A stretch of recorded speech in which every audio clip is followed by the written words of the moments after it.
Welcome, my peeps, my peoples. Welcome. What's going on? What's popping? What's cracking, lacking? Peep Squad is in the building, baby. We got to talk about none other than Basketball Wife Season 8, the reunion part 2. I was like, OMG. OG came through. She showed out. Thank goodness she came back and spoke her piece and let the world know how she feels. And OG said a lot of things that everybody else wanted to say when it came to Shawnee and when it came to none other than, Evelyn Lozada. I was like, OMG, it's going down, baby. And also, please like, comment, subscribe, share the video. It'd be greatly appreciated from the bottom of my heart, my peeps, my peoples. Peep Squad is in the building, baby. We're going to the top, to the top, to the top, baby. We want to bring others with us. So please become a part of Notification Squad. Please come a part of Peep Squad. You know what I'm saying? My peeps, my peoples, please let me know each and every time I drop a video. So just subscribe to the video. What's going on, hood? What's going on, love child? What's going on, real talk? Ready, baby. I was like, OG came through, but you guys, please don't forget to check out Liz's Jewels. I have on her necklace right here. This is Liz's Jewels. You can check out her website, her Instagram, and the earrings too as well. So check out, Liz's Jewels. What's going on, Crystal Rivers? What's up? I thank you so much. I love you guys for coming through and showing me some love, baby. Let me tell you, didn't OG on the stage tonight? I was like, when she told Evelyn was like, Evelyn was like, I make money while she's sleeping, boo. And OG was like, well, on your back? Oh, occasionally on your knees? I was like, oh shit. Yes, Shawnee is a liar. Hey, Cinderella Princess L, hey, what's up? Bessie Jones, love OG. I know she came through, boy. Kwame came through too as well. He came there. He was like, keep your names out my mouth. I was like, there you go, Kwame. And then Evelyn tried to throw up in Kwame's face. Oh, she was talking to Chad. You know what I'm saying? They've been talking for a long time. He was like, I knew about it. OG was like, I was laying right next to my man when I said what I said. Hey, check yourself.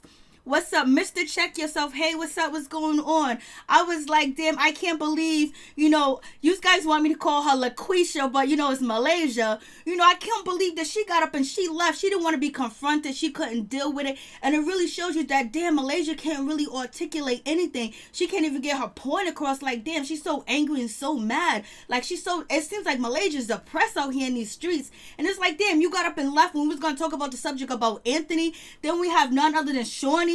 And then we have, Evelyn Lozada talking about, we don't really believe Anthony, but yet Jackie had to take a lie detector test. And then on top of that bull crap, it's not a big deal. Oh, we don't know if it's true or not. But half of the season, Malaysia's trying to go in at Jackie. They calling Jackie crazy, make her take a lie detector test, talking about she put stories out here in the blogs.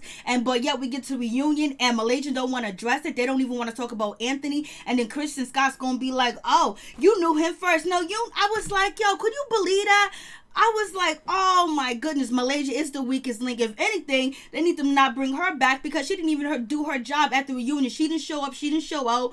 I think Malaysia really feel like she got played this season. Malaysia feels like she got played with the Jennifer situation. She got played with the Jackie situation. She's believing everybody else but trusting her own instincts, number one. And then she ended up choosing Christian's side over Cece and Byron's side. So that relationship is kind of like deaded too as well. And I think Malaysia just really feel like she got played. And she can act like, hey, Mr. Champagne, what's going on? Hey, Tina Hilton. Hey, what's going on? Gather them, Liz. I was just like, oh my goodness. I couldn't even believe. I was like, Malaysia, you gonna get up and walk? I forgot where you from, but you from the hood. And all this other stuff. You can't sit there and defend yourself and talk. And Jennifer, she came through. Jennifer wasn't backing down. This new Jennifer,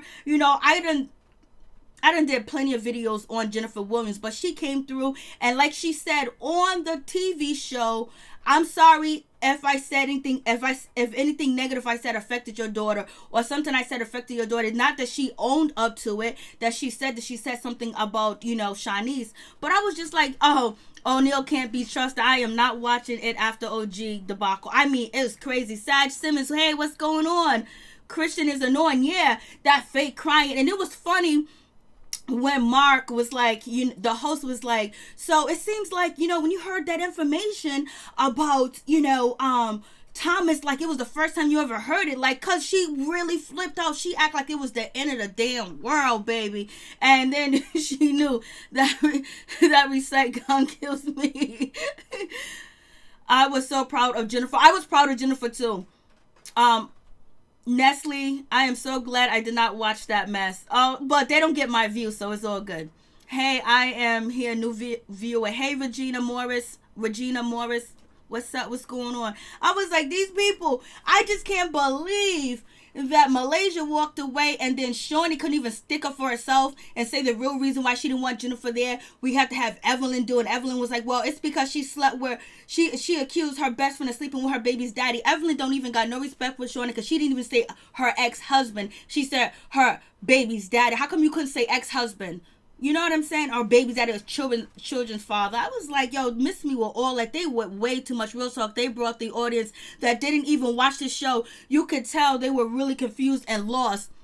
That was the production. I know. The audience, basically, anything OG said, Jennifer said, and even when it came to Jackie, a little bit, like, they was just totally, they didn't hear it. They didn't want to hear it. They was quiet. They turned their nose up. But anytime, Evelyn said something, Shawnee said something, Febreze said something, the audience was jumping up. I was like, where did they get this audience at? That is so wrong and so messed up. For real, for real. Love Tree.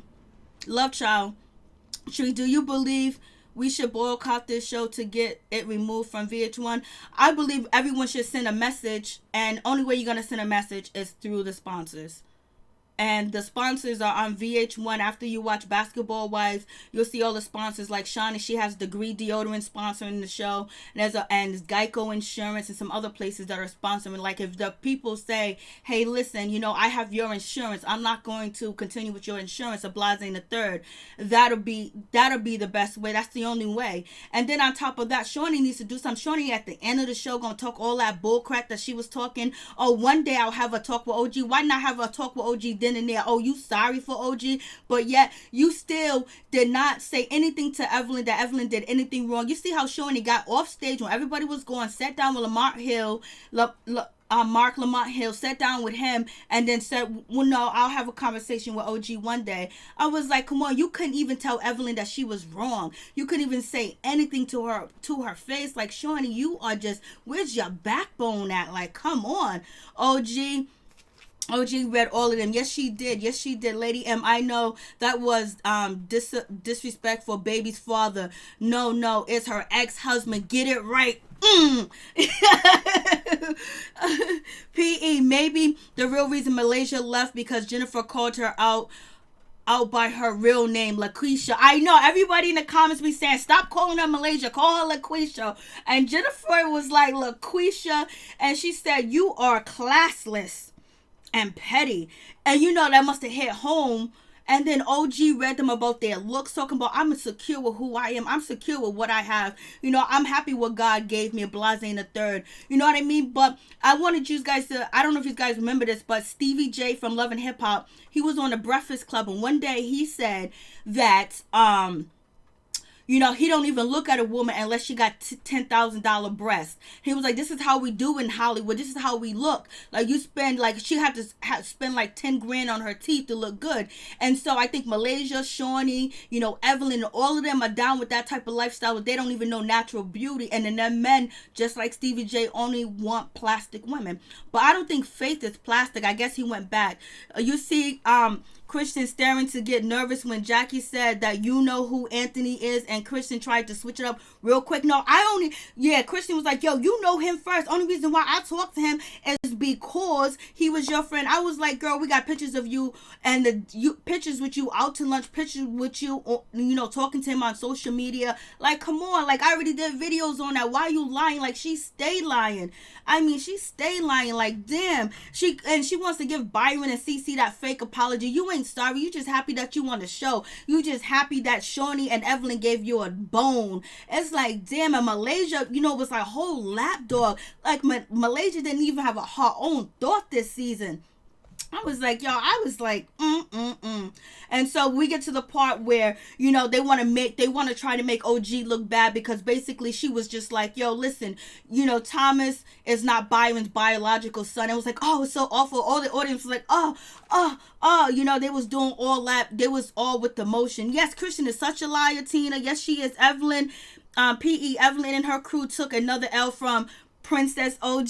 There you go, Lavon. Hey, what's going on, Lavon? Malaysia left because she didn't want to be face to face, that Jackie never spoke on Malaysia's kids. I know. And she made, I think they probably made that whole storyline up about Jackie, trying to get at Jackie for no reason at all, point blank period. Oh, so low down and dirty. And having them beef because they want Jackie on the outs and they want Malaysia to have some type of conflict, and Kristen was able to help with that conflict with this dude Anthony. And then, you know, Kristen's talking about, Anthony said that the kid's clothes was dirty. Anthony never said that. Even when Anthony went on IG Live, he was on IG telling his story, he never said the kids was dirty.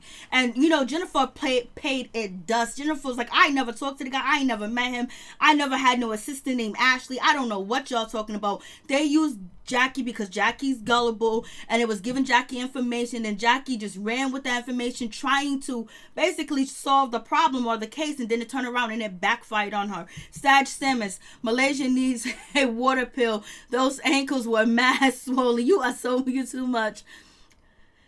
Shawnee was controlling the producers through her phone. Or she probably was. I didn't even see that. She was on her phone when Malaysia was out on the stage. Yeah, like asking them what was going on.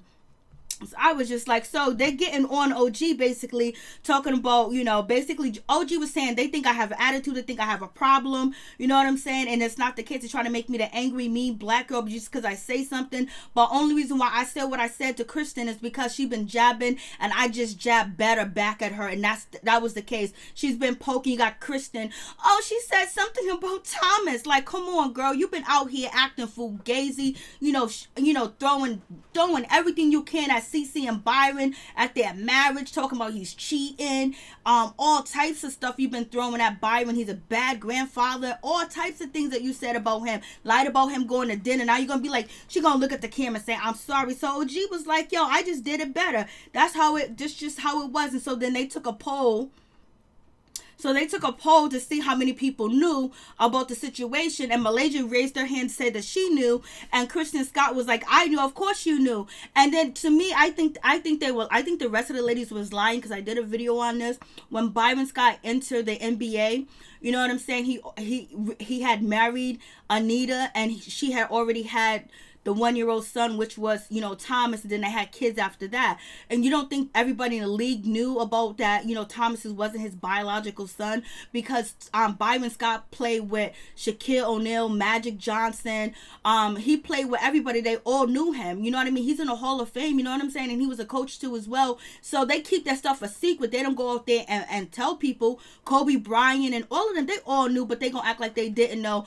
And they knew that it was going to come out because CC and Kristen got close. CC and, you know, OG got close, and then that was her biggest fear, you know what I mean? And then on top of that, the first part of that reunion, you had Kristen Scott talking about, oh, it was CC that called, you know, Shawnee a B word, and she is, and what? And now you're bringing that up, like, you ain't sorry. Now she's saying, oh, I wish I could say sorry to Byron. Byron don't want to hear your apology. Byron left. You see that Benz they left in? Byron and CC left in that Benz. Boom, yaka. They was gone. It was like, forget y'all. Tina Hamilton, I think Jackie, CC, and OG should leave. Jackie ain't gonna never leave. Jackie gonna stay there. You see how she was bragging that I'm the most talked about basketball wife ever? So she ain't gonna leave. She ain't going nowhere. And plus, I am dead, LaQuisha. Tina, Malaysia, yeah, she left before the questions, because that's how she is. Where the thing Jennifer was not talking about was Shaquille was talking about the other man that Shawan had living with her. Who? I don't even know who you talking about. I think you dropped some tea, Betsy Jones. What's going on? Princess, I like Shawnee scared of Evelyn. Yeah, it looks like she's scared of Evelyn. Malaysia is, yeah, Malaysia was a mess. Like, where am I at? Lady M, Malaysia should have stayed out of Evelyn and Jennifer's business. Yes, she did. She should have stayed out of their business, but nope, she wanted to be in it.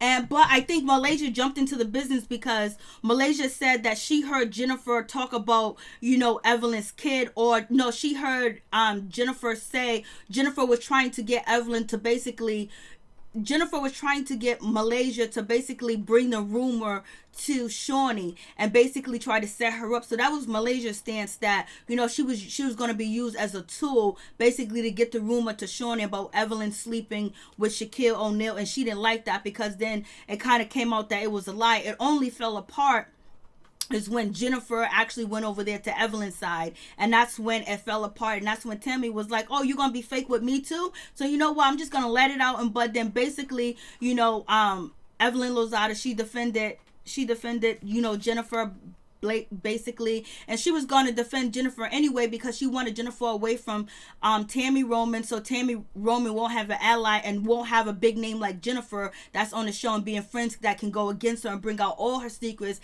and clean her white up. So basically Evelyn stopped that bullshit, you know, stopped that and got into Jennifer, and Jennifer played like a lapdog and thought these ladies forgave her and was her friend. They played around with her, then they turned around and stabbed her, cut her, and then threw her. And then she came back, she glued herself together, pieced herself together. Then she put on that beautiful dress, she got her hair done, her makeup done. She came there looking skinny, beautiful, tall, long, dark, chocolate, and she came in there doing a damn thing. And they know they can't talk to you. Evelyn would never say to Jennifer Williams, you broke, I make more money than you, boo, while I'm sleeping, because Jennifer got more than $25 million in the bank, and that's from her real estate, that's from her perfume line, that's for her clothing line. Then on top of that, her mother left her money. Then on top of that, her ex-husband left her money. So Jennifer is not broke. Jennifer just likes the attention. She likes to be on TV. You know what I mean? Like you talked about, like people recognize you, people know you, you stay popping, you stay lit, you don't get forgotten. But whatever. I was like, that mother effer, she had the nerve to say you broke. Yeah, that's why I got videos about Evelyn selling her wedding ring to come back to California to live, you know, and Shawnee getting her a gig on the show. Like, come on, miss me with all that bullshit. So we got none other than Kristen Scott over here crying and acting a fool, like somebody, like she really sorry, like she cares. She's just basically trying to keep her job and keep on her Halloween costume outfit that she got on. Like she's doing the most over here.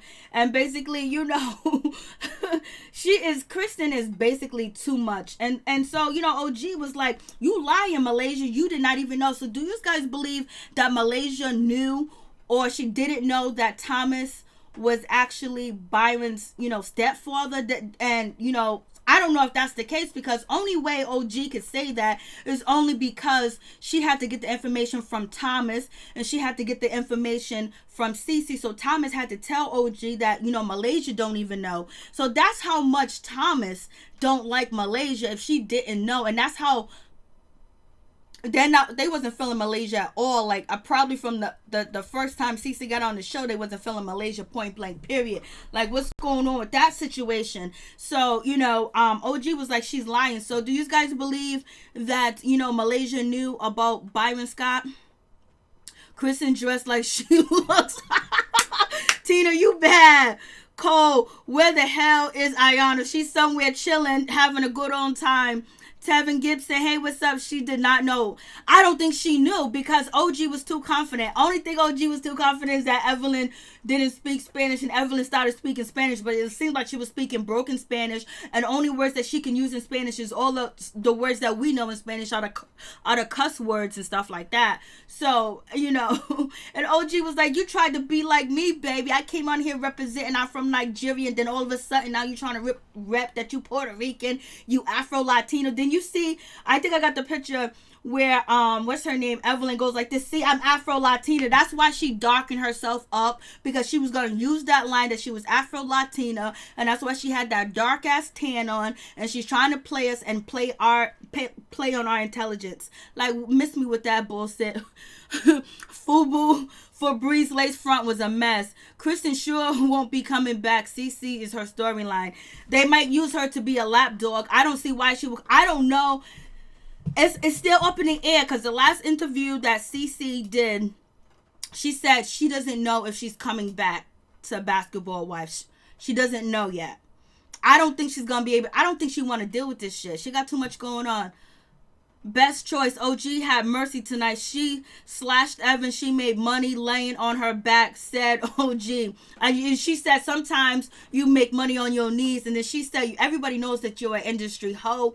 And so they all started laughing like it was a joke. Yep. But we all want to bet everybody wanted to say that to Evelyn. Come on, like, miss me with that. For real. Catherine, hey, what's up? OG is my girl. Yes. Richardson, Mark was a terrible host and was too biased. Yes, he was. OG held her own with her man by her side. Yes, she held her own with her man by her side. She held her own this whole season. I got this question. What do you guys think about this? Do you guys think when they was over there in Costa Rica, do you guys think Cece would have jumped in if OG was getting jumped? Because we already know OG was going to jump in if anybody touched, Cece. Do you think Cece was going to have OG's back if they tried to fight her? But we know they wasn't going to try to fight her because they were scared. Because Cece got in that van in Costa Rica, was like, I'm going to sit right here. I don't got nothing to say. They don't know who they messing with. That's OG. She would have been swinging and dangling them ladies. For real, for real. Okay, let's get back to this part. Okay, so we have, basically OG is saying like, yo, listen, you didn't even know Malaysia. Why you lying? You such a liar. You didn't even know. So maybe nobody knew. I was just like, damn, I thought they all knew. So Malaysia was like, oh, no, yes, I did know. Malaysia was like, oh, I did know. What are you talking about? She raised her hand. But she raised her hand like she was unsure, so I don't know if she knew. But I know for OG to be that confident in that situation, Byron had to tell her that no one knew. I'm surprised. So that means, and that's when, OG said they ain't really cousins. They're supposed to be cousins. So Malaysia just didn't like Cece from Jump Street. She just didn't like her at all. For real, for real. Hey Woods, what's going on? Mr. Champagne, hey, what's up? Lavon, Shawnee was at her dinner. Shawnee was at her dinner things this season. Yes, she was. She thought she had it going on. We all know next season Anita's storyline is going to be about Cece and Byron. I believe they just using her to get the tea on Byron on the show so they can talk about her. I see everyone's saying that, but I haven't got any confirmation that Anita's going to be on Basketball Wives because she's trying to get that $60,000 from Byron right now, and the judge hasn't actually ruled on that case because she wants $60,000 a month. So I don't know. Everyone's saying that. Only place I seen like Media Takeout and then this other website that I've never ever heard of before say that about Anita replacing OG, Anita replacing Cece. So I don't know. I'm not sure about that. Bessie Jones, it was not Shaquille. Everyone thinks it was the other boy, the young dude that that Evelyn probably slept with. But Jennifer and Tammy said it was Shaquille O'Neal. Is it me or did Evelyn look like the baked low sodium Cheetos from the Speedway gas station and them Go Boots? Yeah, she looked bad, baby. And then on top of that, she said, look, I'm Afro-Latina. Look at my skin. Because she darkened herself up. Carl Noble, OG gave them the business. You are definitely right. So, okay, back to this part. So where am I? Right here. So Malaysia saying that she did know or whatever the case may be, and this is where OG is actually talking to Tammy, and she's talking about her being a target, her being picked on the show. They're making fun of her, calling her Toji, calling her all types of names, and just picking on her, and just basically she's not fitting in. And Tammy was like, I got your back, and Tammy was like, I feel what's going on, like they still messing with you. And it was basically Evelyn the ringleader, because Evelyn wants to come, because OG's not kissing butt. She's not like Kristen Scott for number one. And they can't intimidate her. They can't quiet her. And they can't, they can't bring her down. They can't stop her. She's gonna keep moving regardless. And basically, they knew that she was kind of like the breakout star this season. She was the breakout star this season, and she was shining too as well. People liked OG. Even, if you look at OG's Twitter followers now, if you look at her Instagram followers, their numbers have quadrupled this season because people started to follow her. People started to like her. They like somebody that, like, a lot of times that we see dark-skinned girls, we see them on these TV shows, and sometimes they're ass kissers. They feel so timid. They don't want to say nothing. We see them get mistreated. But we finally got to see for a season where a black woman just stood up for herself. And some other reality shows, they do stick up, but OG was basically being attacked, being called aggressive, loud, ignorant, being called, the stereotype of, black women. And basically she took that and she made something out of it. And basically she didn't go down crying or try to be timid and be like, oh, I'm not gonna say that. Here comes Evelyn, here comes Shawnee, here comes Malaysia, let me just be quiet. Oh yeah, for real? Okay, all right, yep. And don't say anything. No, she wanted to address everything. And so that that is what made her more of the star. And people called out colorism before OG even called out colorism. You know what I mean? With her being treated on the show. OG wasn't the one that started it. It was the fans. It was the people that was coming and wanted to support OG because they saw her being mistreated on TV. So miss me with that bullshit. Oh, you got Melissa Ford. I think that's her name, Melissa Ford, and Melissa Ford drives a Honda Accord, something like that. And you had Shawnee basically saying that, and Evelyn too as well, basically saying that OG was going to get fired from the show, and then they was going to, and she needed something to keep herself there. No, she wasn't going to get fired from the show, because the first season she wasn't really going off. She was being nice to y'all. She was letting y'all get away with it. She was inviting you to her parties. She was trying to be friends with y'all, and then she just couldn't take it no more because there was a lot of things off camera that we didn't see. And I'm going to get to that because, what's her name? Febreze, she said a whole lot. I found out that she said and what she did. Oh no, girl, you gonna get yours. And basically, this is OG addressing Febreze about the situation. Did you make a song about me? Because if you did, Blase in the third, I'll choke you, I'll beat you up. Blase in the whole nine. But you see, they cut off the part where Febreze said, that she's Godzilla, and people are telling me that she didn't say Godzilla, she said Darkzilla. So I don't know. I gotta rewatch that scene and make sure they could have edited it out or whatever the case may be. So anyway, so we had this situation, and so OG is the target of the show, and this is what Mark was talking about. Then you got Evelyn was talking about OG, Toji, or whatever the case may be. Immature women. Basically, they couldn't talk about her really because she got her shit together. She don't got a house full of kids. She's not a chicken head. She's not a thot. She's not out here sleeping with anybody. They can't say she's uneducated. They can't say she can't articulate. They can't say she's ugly. They can't say any of that. You know what I mean? So basically, now they got to try to point things out. Have you ever put lotion on your feet and you didn't wear any stockings or anything else, and sometimes when you're standing up and you have really high heels, your toe will slip down, and sometimes you just got to go to the bathroom, get some paper towels, some tissue, and dry your feet off because you want your feet to be oily, but you got to use a thick oil where your feet don't slide. So it was more stuff that they was pointing out. Imagine the stuff that they didn't show us, how they were making fun of OG. So like, whatever. And then they got Jackie making fun of OG, basically saying something about, that's a huge toe, that's a big toe, or whatever the case may be. And she said something about, her toe being huge, that's a big toe, or whatever the case may be. And, OG felt a certain type of way. Then all the ladies started laughing.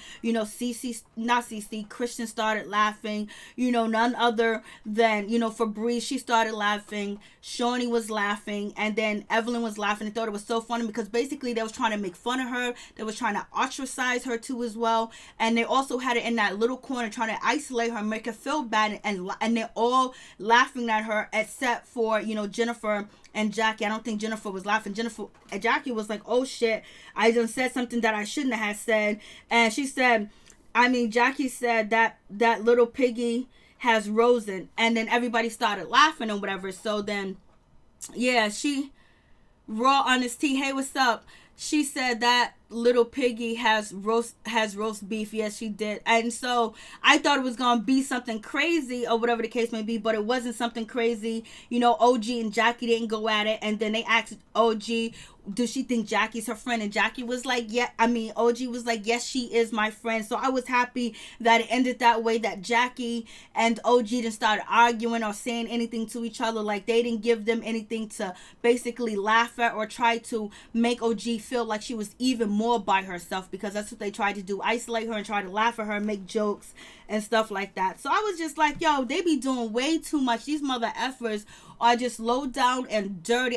Shawnee had her nose all rolled up like she got it going on, and you can see how Shawnee feels like she's better. You can see how Evelyn felt like she was better, like we're gonna isolate her and we're gonna try to cut her off and put her over there because they want to feel like they have power over OG, and OG wouldn't give them that power. She wouldn't give them that. She didn't give them that, and that's what they didn't like. She didn't give them the power, and so they feel and so it is what it is. And then Jackie said what she had to say. Jackie was like, yo, listen, I've been on this show for so many years. People made fun of me and call me names, and it's no big deal. Then you have Febreze talking about, you had Christian talking about, oh, it's just jokes. It's just jokes.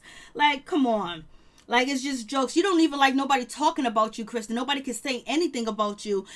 Everybody has to be nice and cater to you. And basically, just because OG stood up to you, it's a big problem. When you started the situation with her the first place, and this is when OG was like, you know what? Their insecurities, they're trying to throw their insecurities off on me and try to make fun of me. I got my natural body. I ain't got my boobs done. I ain't got my booty done. I ain't got this done. I ain't got my teeth done. We know, what's her name? Recently got her butt done, which is for Breeze, and she recently got her teeth done. We know Evelyn got everything done. You know, Shaunie tried to do everything possible, but she still comes out the same. And I believe only person that didn't get anything done on stage, I don't know if Jennifer got anything done. Jennifer always looks the same to me. So you guys tell me if you think Jennifer Williams got any surgery done. Kristen Scott, she said she didn't have anything done. She didn't have anything done. But basically, OG was basically trying to say, you're trying to held me to a standard of your false insecurities because you didn't like what God made you. You didn't like what God made you look like. You don't like yourself in the mirror. You don't like who you are. So basically, you have to change it so you can fit in. And basically, I'm myself. I take care of my body. My body's this, my body's that. And I take care of it. And I'm proud and I'm beautiful and I like what I am. I don't have to look like you. I don't have to look like none of you people up and down the street. I look like myself. Hey, Tia, what's going on, baby? What's up? I was like, oh, so much going on in this shit. I was just like, oh boy, OG read it because you know what? The people try to make you feel like you ain't somebody if you don't got name brands on. You this, you that, if you don't have a long hair full of weave or you don't have surgery done or you don't have this done. Like sometimes, you know, you got to love who you are and be who you are. And that's what OG represents. Yes, OG wears extensions, but I guarantee you she got hair. She got a huge big afro. Her hair is taken care of because we seen her on the episode when she met up with, you know, Tammy. You know what I'm saying? So it's all good or whatever. Like, you know, you can like you, but just because she don't need to change who she is to fit in. They basically want her to change. Because you remember one season, Evelyn did one of the girls a makeover and they laughed at her and made fun of her and all this other stuff. So it is what it is. I was just like, And then OG said something about you been borrowing Cece's clothes and everything. I was like, Alchemy Infinity, OG still came out on top. Yes, she did. She came out on top because she read them. She said everything that people were saying because there are some people that like girls that look like Barbie dolls. There are some people that like girls that get work done because they value that. Oh, you spend $10 on your breast. Oh, you spend $15 on your ass. You spend $5 on your mouth.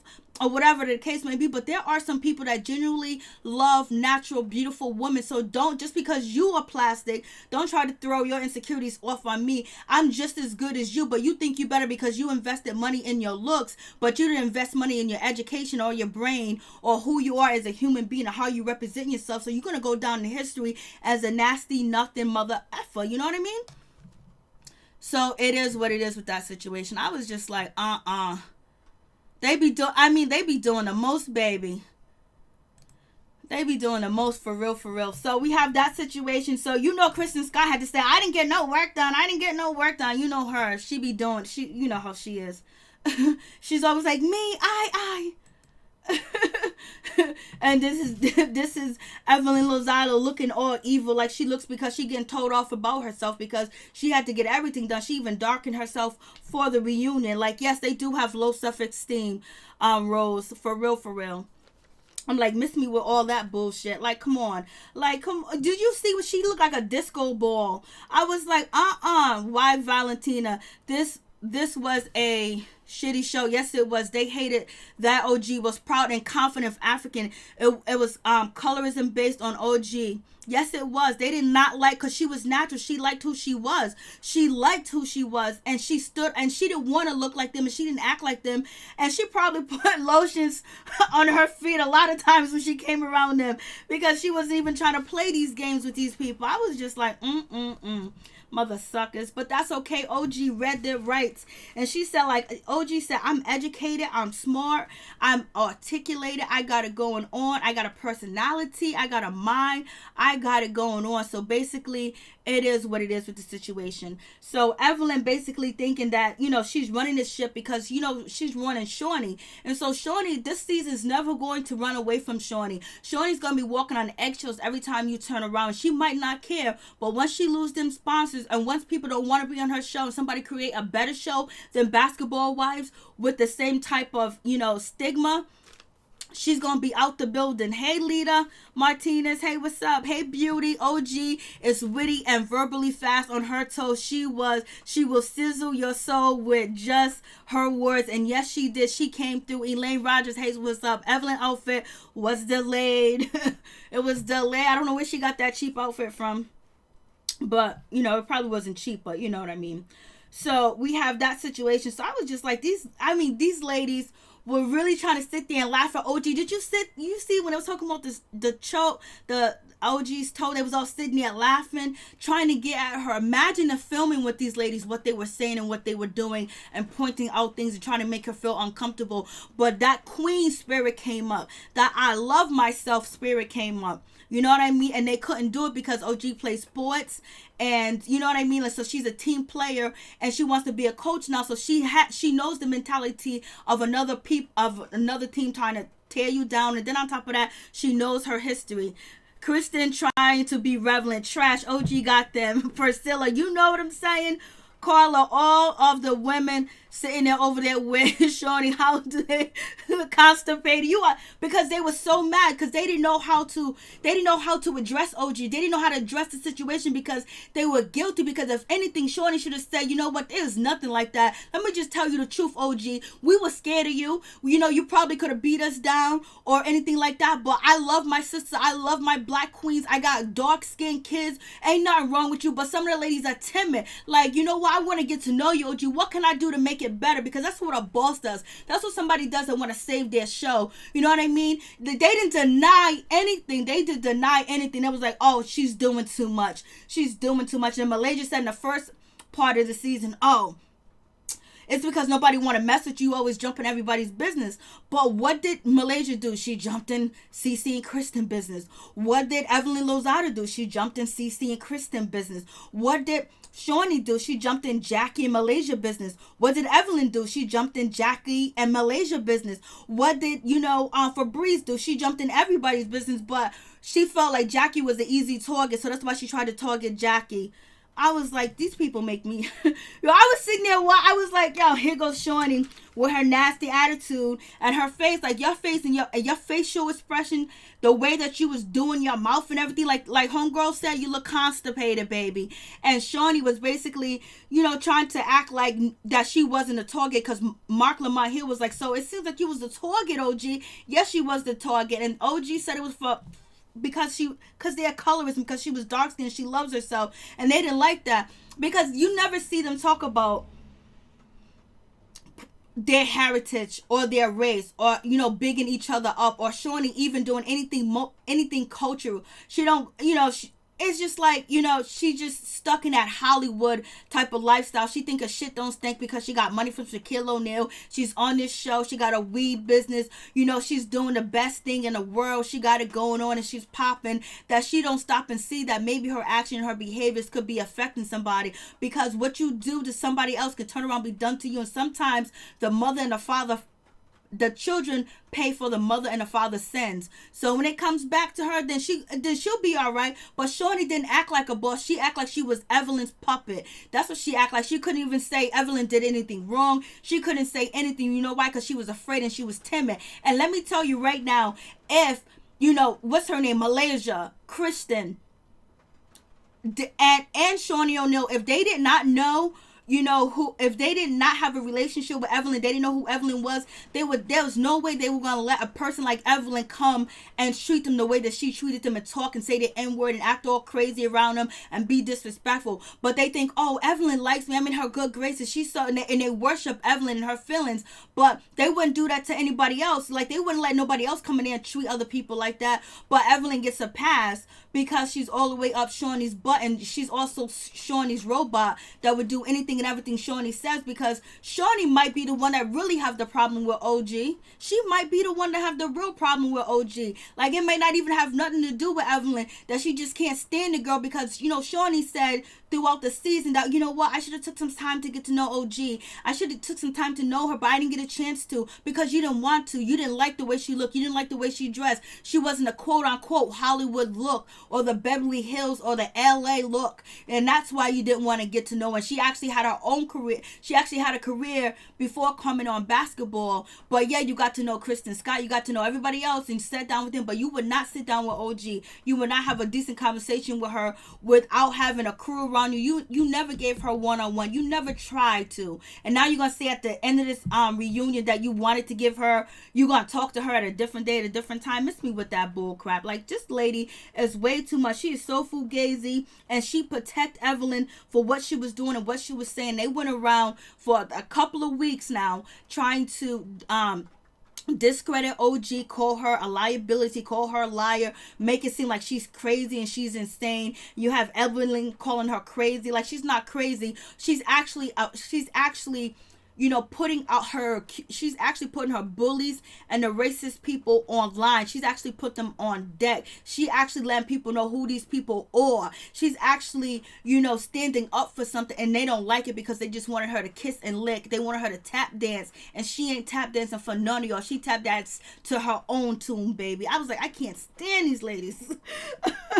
I was like, and Shawnee used to didn't be that bad, but this, you know, she was bad when it came to, you know, Malaysia's best friend, but like, she got really bad. Like, before, she used to tame it. She used to hide her mischievous. She used to hide this stuff, but she came out and basically was like, girl, bye. I don't care what you talking about. You doing too much. But yeah, somebody's expressing to you how they feel like they're socially being, you know, ostracized. They're being treated like a second-class citizen, and they feel like they're being treated bad because of the color of their skin, and you're going to ignore and say, girl, bye. You're not going to give no validity to it. You're not going to sit down and talk to the person. You're just going to accuse them of being a liar and doing too much. Like, come on, Shawnee. Like, you did way too much. You made yourself look really bad. I wouldn't buy none of your product. I would buy weed from somebody else, for real. Like, Shawnee likes her power. That's why she's on the show instead of being behind the scenes. Amen. She needs to be behind the scenes and stay behind the scenes, especially if she can't play ball right, especially if she can't be fair, and especially if she's going to show us how nasty and disgusting her attitude is towards, you know, OG for no reason at all. OG, she said, oh, I told OG to chill out. You told OG to kiss ass and kiss Evelyn's butt. OG wasn't feeling her saying the N-word. OG wasn't feeling Evelyn's behavior. Just because you allow Evelyn to walk all over you guys doesn't mean OG signed up for that. She signed up to be on the show, and OG did come on the show, tried to be friends with y'all, but y'all judged her, made fun of her, looked at her clothes, and did the most. And Kristen Scott was the first one to start on her. You know what I mean? Evelyn was turning her nose up. You gonna think people can't feel that you don't like them, that you talking about them, that your demeanor and your behavior does not come off to a person? Come on, like, miss me with all that craziness. I'm like, they be doing the most, for real. And then you got none other than Kristen Scott talking about, oh, you can't take a joke. You can't take a joke. Because anything she joked to you about, you know, your man might be with somebody else, which was Thomas, like the first season. And what did Kristen Scott do? She cried and she said, OG's trying to mess up my marriage. She's jealous of my marriage. She's jealous of what I have with Thomas. And OG was joking when I told her it was a joke, that he might be somewhere else, and she ran with that forever. And then she seen that wasn't going nowhere. Then she went after Cece. And that's what Kristen Scott did. Kristen, you don't get no love over here. You don't get no love because you came after OG. That didn't work. It was whatever. And then you have, you know, Evelyn Lozada talk about, oh, OG toe as long as a CVS receipt. Who fucking shops, excuse my language, who shops at CVS? Maybe you guys do, but I haven't been into a CVS store since 2010. Like, who goes to CVS? CVS be having bootleg products, charging you the most. It's the most unorganized store ever. They never have no cashiers there. Let me stop talking about CVS. But anyway, she said CVS. I was like, come on, come with some real receipts. Oh, that was a joke. Her toe was hanging out her shoe. Okay. Yeah, we noticed that. I was like, what's going on? That's some type of style. You even had Evelyn go on Twitter, which I did a video about, where Evelyn post OG feet on Twitter and was like, oh, is this some type of style? Then she went to New York Weekly or whatever and posted some other pictures trying to get at OG. So she was coming at OG before OG even really started to get at Evelyn. Evelyn. And the problem is OG got them right where it hurts. They thought they was going to do her dirty. They thought they was going to shit on her. They thought they was going to take her out. But you know what? She played just as dirty as they did. And that's why Kristen Scott got that jab that Byron is not Thomas's, biological father. And that's why Evelyn got that job when it comes to Chad Ochocinco, because, you guys were going to play her. You guys were going to play her like you play everybody on the show. Dog them out, make fun of them, have them crying in tears. Why me? No, not OG, baby. She stood up and she stood tall. So what are you talking about? She played just as dirty as you guys play. You guys thought, oh, we're going to get Chad. We're going to have this. We're going to have that. And it didn't. It blew up in your face. Blew up in your face. Let me I would keep going. These ladies all made me so sick. Me too. My favorite pharmacies. What is your favorite pharmacy? I hope it ain't CVS. I just did CVS. Evelyn's sex partners are long as a CVS receipt. Sag Simmons, Priscilla, right. OG gives them what they deserve. Yes, she fought them the way that they fight with her, and they didn't expect that. They didn't expect that. Beauty. Them CVS receipts do be very long. I haven't been there in so long, so I don't even know. Kristen didn't throw F.A.M.E under the bus. Brian and Cece done in real life. Yes, they did. Hey, thank you so much, Raw Honest Tea. Thank you. Appreciate that. Sag Simmons La. That's so clever. CVS has the bomb sales washing detergents. Let me tell you, BJ's has the bomb sales washing. BJ's, oh my God. But see, we're probably in a different place. Because I have to get the huge laundry detergent. I got to get laundry detergent that, is going to last me for 2 weeks. So I get the huge big one from BJ's, and it's just huge. It's large. Thank you so much, Raw Honest Tea. I do appreciate that. Much love to you, sister. Kristen Parks, I agree. There is nothing black excellent about.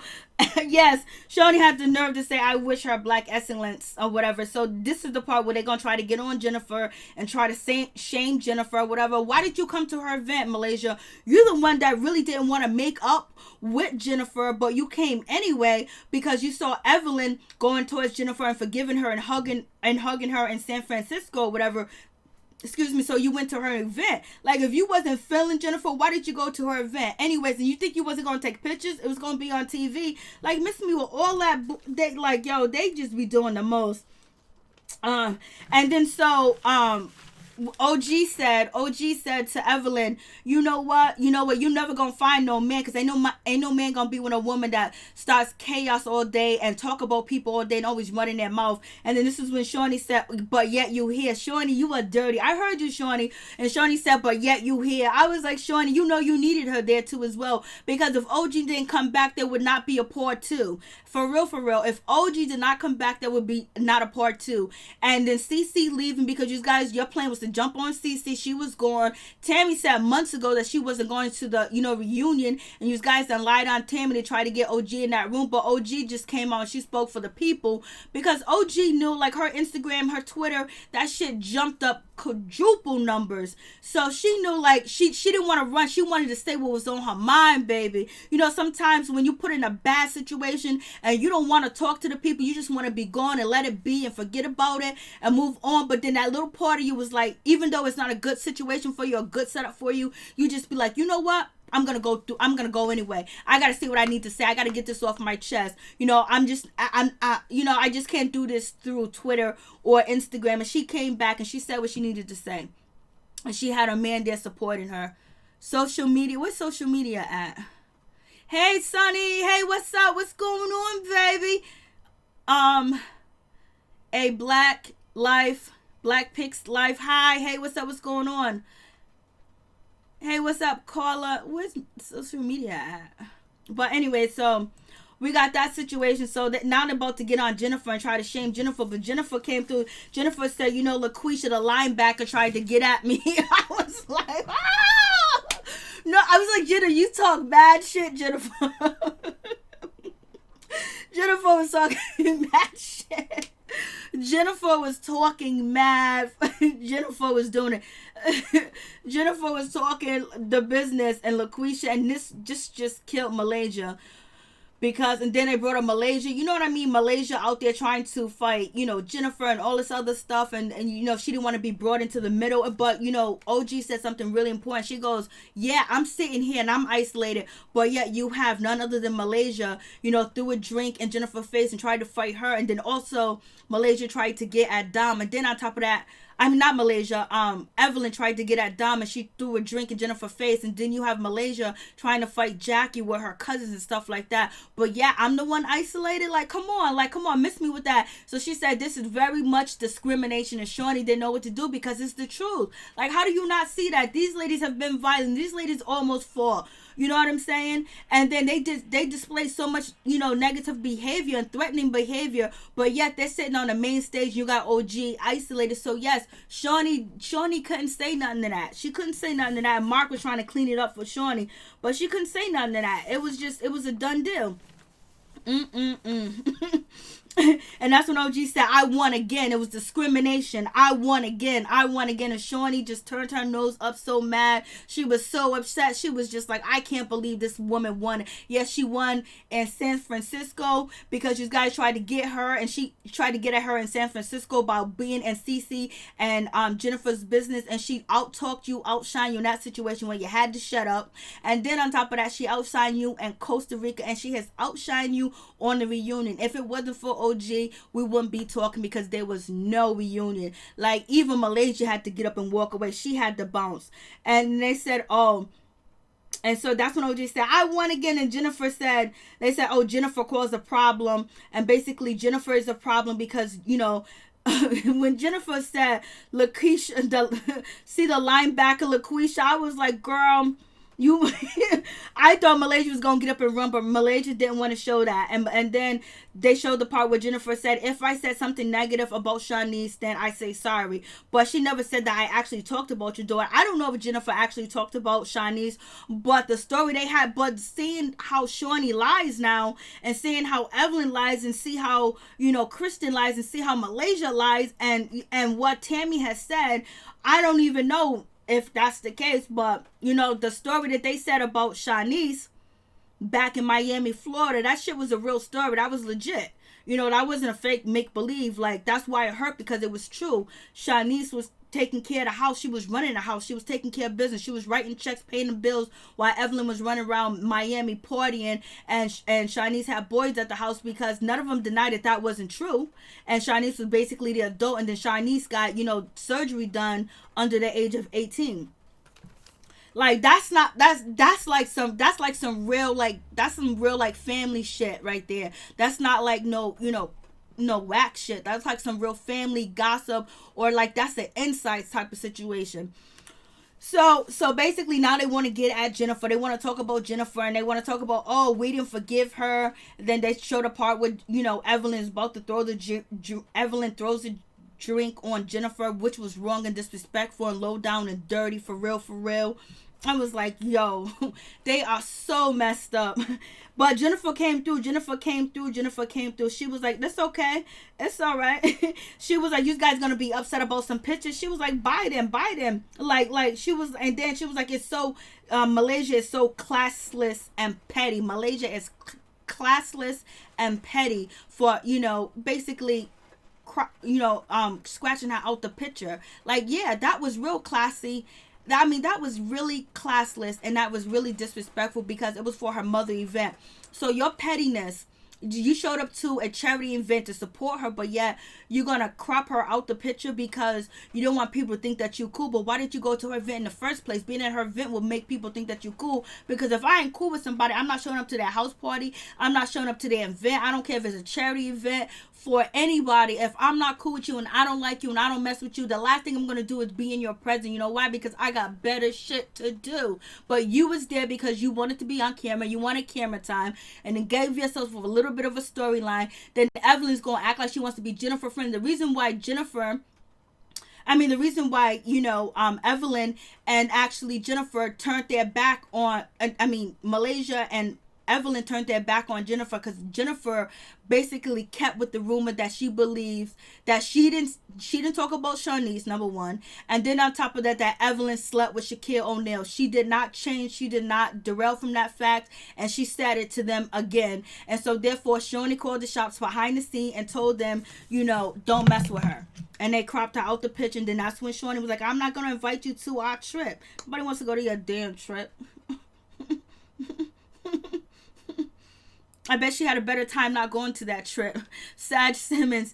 Hey M Wood. Lady M, word on the curb is saying that is why Carl went next to Evelyn just like this next.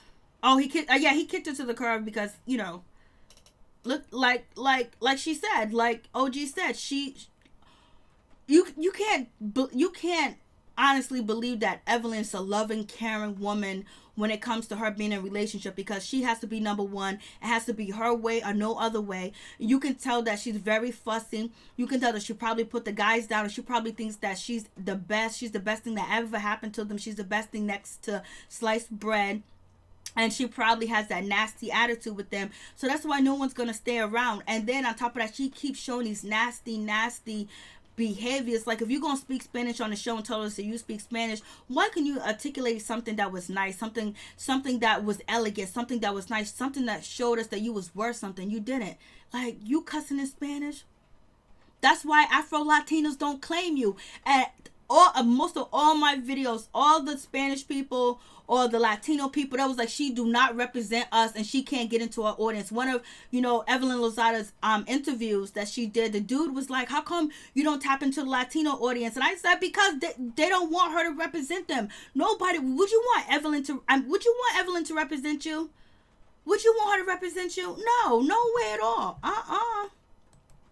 There was like, we got better quality women other than Evelyn Lozada to basically represent us. We ain't feeling that shit. We ain't down with that shit. We ain't doing that shit. We ain't with that shit. We don't want her to represent us. That's why the Afro-Latinos are not claiming Evelyn Lozada. You see, the Afro-Latinas, they came out and they claimed Amara Naregra, or whatever her name is pronounced, but they claim her. She's actually the face of it. You know what I mean? She's the face of it. People support her in that decision. People don't question her, but people are questioning Evelyn Lozada, basically.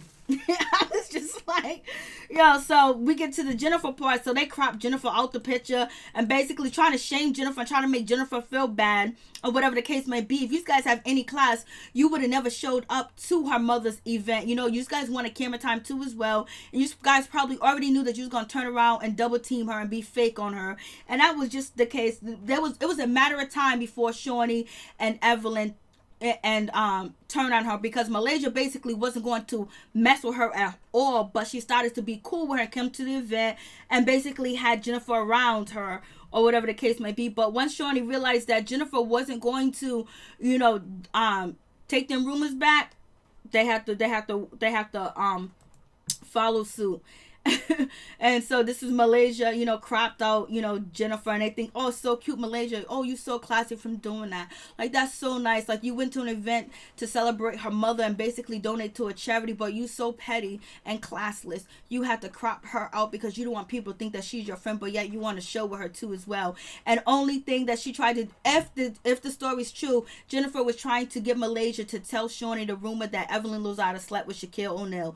And so, Malaysia, she felt played. Malaysia, you should feel played now. You got played by Evelyn. You got played by Kristen. You got played by, you know, Shawnee. And you got played by everybody. I mean, like, you had no brain. Like, is Malaysia doing something? Like, is she taking something? Like, did she have brain surgery? What's going on with Malaysia? It's like, she didn't know the game. Like, she didn't want to play the game. I don't know. But she followed what everybody else said. She followed everything that, oh, Evelyn looks so dark in that picture, girl. She looks so dark. I don't know what's going on. I don't know what's going on. She looks so dark. So anyways, so I just think Malaysia really got played so bad. She got played so bad. Like, it's just like Malaysia didn't have no brain. And even Byron was telling her, I told OG the secret. You know what I mean? And so Jennifer was like, whatever. I said, Jennifer was like, I ain't taking it back. I didn't say that, basically. And then you have Evelyn Lozada talking about, well, if you would apologize, if you had that stank attitude that you had, then me and you could have been friends. And Jennifer was like, oh, I don't want to be your friend. I was like, yay, Jennifer. Jennifer don't want to be accepted by the circle no more. I was like, thank you, Jennifer. And guys, please check out Liz's jewels. This is her necklace.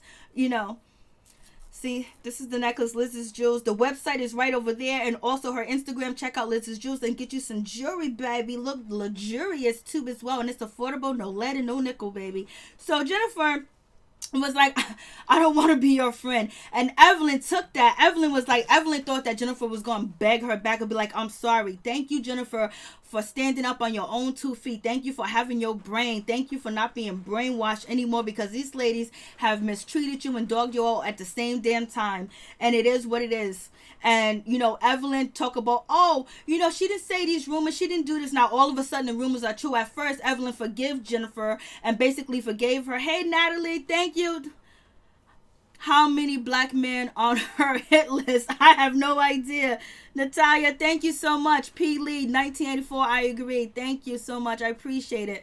Much love to my peeps and my peoples. Peep Squad is in the building, baby.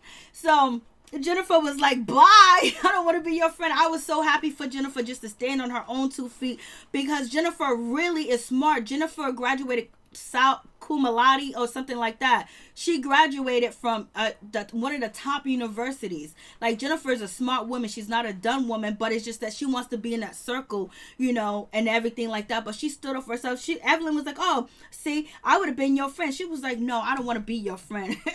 I was like, you go ahead. And basically, they're trying to rag Jennifer about the photo. Like, this is pettiness. This is kiddiness. Oh, she thought I didn't want. And then Evelyn Lozada had the nerve to say, I didn't want, Shaunie's to see me with Jennifer, in a photo together. But yeah, you're out to eating with her. You're on the same show with her. And yeah, you sat down. If you guys go to Vh1, you'll see a clip where, I don't think it was shown on the season, where Evelyn Lozada is sitting down with Malaysia, and she's sitting down with Shaunie's, and Evelyn Lozada is telling her daughter that her and Jennifer made up. They're cool. Jennifer apologized, and her daughter was okay with it. Her daughter didn't have no problem. All of a sudden now, I don't want Shaunie's to think that I'm gonna let somebody talk about my daughter. I'm gonna be her friend. And then you got Evelyn was like, you don't understand. You don't have any children. Somebody talk about your child and everything else like that. But yet you forgave her, and you forgave her on the show, which did not get aired, which is a clip that's on VH1, that you told your daughter about Shaunie's, and Shaunie's was cool with the situation. But yet now, I don't want to be her friend. That's because Shaunie made that call, and that's why Shaunie didn't make the call on OG. That's why Shaunie made the call on OG, because Evelyn was like, yo, I'll get at Jennifer, because, Shaunie really can't stand Jennifer, because she's spreading the rumor about ShaunieONeal sleeping and cheating on, Shaunie, and basically she feels like that's disrespectful to her children, and she didn't want to argue with Jennifer because she don't know what Jennifer might spill. So therefore, Evelyn is taking care of Jennifer, basically not inviting her on the trip. And then in return, we got OG isolated and not invited to the last dinner. So they playing dirty. And this is why Shaunie shouldn't be on the show. And no one that's a boss should be on the show, because you don't know how to act, especially with somebody 15. They need to shake this shit up, take them off, and bring some new people into the show too as well. But first of all, they need to apologize to OG. And first of all, they need to apologize to us putting us through this shit and watching how they mistreat and treat this dark-skinned woman on TV, where people think that this is okay to treat a black woman like this. No, it's not okay to treat a black woman like this. It's not okay to put, hey, I'm Foss. Hey, what's up? Thank you so much. I appreciate that. Bonita Foss, thank you so much. I really appreciate that. Peep Squad is in the building, baby. Thank you, guys. Like, it's just, like, we are so mistreated, and we're so mistreated. We don't have people to, stick up for us a lot of times. You know what I'm saying? Especially the good black woman that got their head on straight, that's doing the right thing, that's taking care of her community, taking care of her kids, put money back in her community, and actually going to work, going to school, and actually have pride in herself. When we see these women out here disrespect and try to bring down this woman that got her shit together, that's representing something, like, she's not representing a chicken head. She's not trying to be no damn retired rapper Jennifer, like, Febreze is trying to be. She's not out here doing all that craziness. Like, she actually was an athlete, and she was actually MVP of her league. And then on top of that, she's going to school, and she carry herself like a lady. Then we got these other ladies trying to chastise her and mistreat her and put her down before our eyes. You need to apologize to us, Shawnee. Evelyn, you need to apologize to us. And Vh1, you need to apologize to us, because we got to say something, because we can't keep letting these people get away with treating our sisters and treating us like shit. When we built this country, when we do what we supposed to do, we are forgiving, we help people, we do everything, and then you're going to turn around and shit on us. People try to look like us, act like us, and be us, and yet we accept everybody and treat them with respect, but yet we can't get it back. And to see Shawnee being a black woman doing this to another black woman, oh hell no. And to see Malaysia do this shit, she's supposed to be from the hood and all this other stuff, and supposed to have some type of quality. She has no quality whatsoever.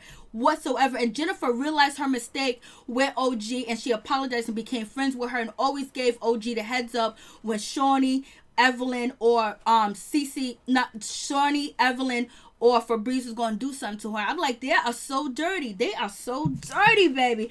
I mean, like, you get a woman that's decent, you're going to try to dog her out. She ain't got a house full of kids. She ain't been no ex-stripper. Ain't nothing wrong with being a stripper. Ain't wrong with shaking your thing. But we see that story. This is a whole different story.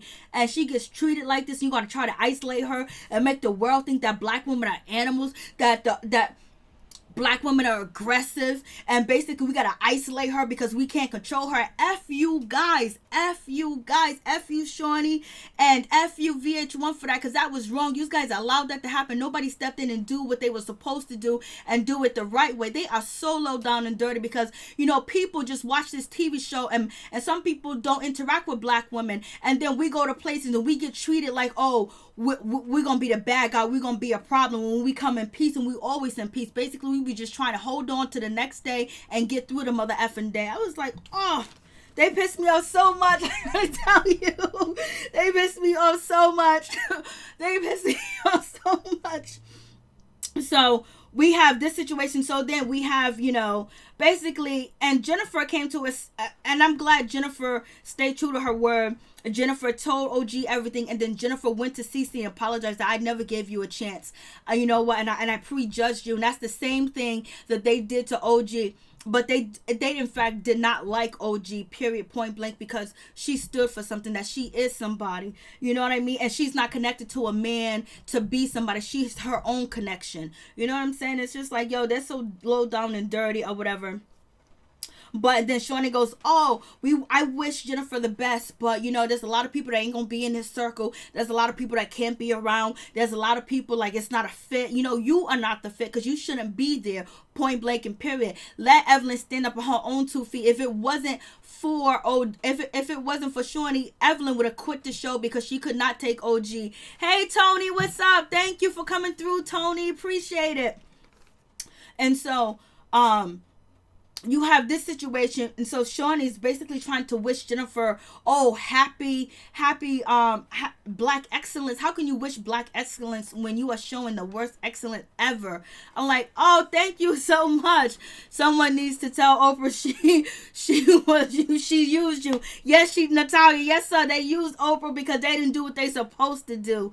Jennifer Williams apologized to CC, and the most adult behavior, because she stopped. Hey, Peep Squad. Hey, what's up, Deborah? What's going on? St. Lucia in the building. Love your channel. Thank you so much. Thank you for watching. I really do appreciate it. I'm like, oh, they made me so sick. I mean, tell you, they did, for real. So we have that situation. And so, Shawnee trying to be, I wish you black excellence, trying to basically say, oh, you ain't gonna be back on the show. I got the power. I'm willing and dealing. Like, this show can be canceled, baby. This show can be canceled. And what you gonna do? Only reason why you really want to keep the show on, so you can still promote the shit that you're promoting. Degree Deodorant is supporting you. You got a commercial. So you want to keep your weed business. And you know what? You know what's gonna keep your weed business growing? Being on TV and advertising on TV and having the drama and the controversy going on the show. But your show can be canceled. There's plenty of shows that we never thought that was canceled that got canceled. Like, you're really feeling yourself. And plus, if it wasn't for OG, you guys wouldn't have had the ratings, because the season started off under 1 million views, and it kept dwindling down. And then once you guys started to attack OG and OG started sticking up for herself, that's when the viewership went up. straight up and down. And it wasn't OG calling you guys colorist or anything, because she didn't say any of that shit on the show. It was afterwards, because she didn't even know that she was really getting into a situation like that. You imagine filming with these ladies that are judging you, talking about you, using the N-word, calling you Godzilla, and mistreating you on the show, and then basically none of that is being shown, is being aired out, and every time you see yourself on TV, they're saying that you a problem, you violent. Like, come on. So Shaunie's wishing her the best to Jennifer, basically to be shady, say I got power over you and I call the shots, you know.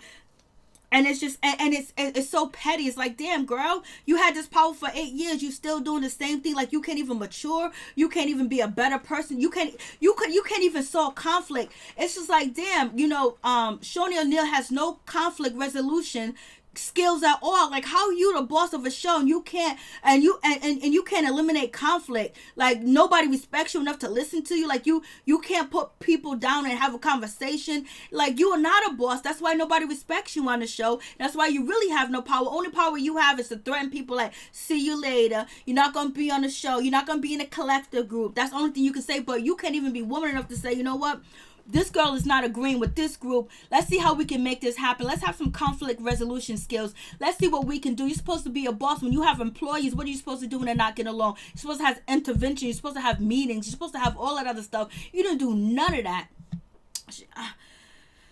Ellen refused to watch the reunion, but I am here for the review. Thank you, love. I was like, Shaunie is a whole mess. She was just acting like, oh, I'm big bad. If you was never with Shaq, you would never have this show. If you was never with Shaq, you would never have your weed dispensary. Let's be real.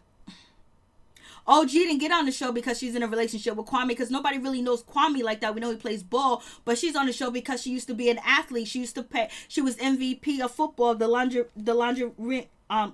or whatever. So anyways, you know, Shaunie's being shady or whatever, and then we got Malaysia. She got to talk her shit. She was like, you know what, they poking or whatever, and this is Evelyn talking about, you could be my friend, and Jennifer was like, no, I don't need to be your friend. I ain't your friend. It is what it is. And this is Shaunie trying to be shady and say, oh, I wish her black excellence, I wish her the best, but everybody can't be in this circle. You got Malaysia with the mean mug on. I don't even know what's going on with this. I mean, they look very unhappy. Like, damn, you got all Evelyn, you making money here and there, but you got done in, son. You got done in.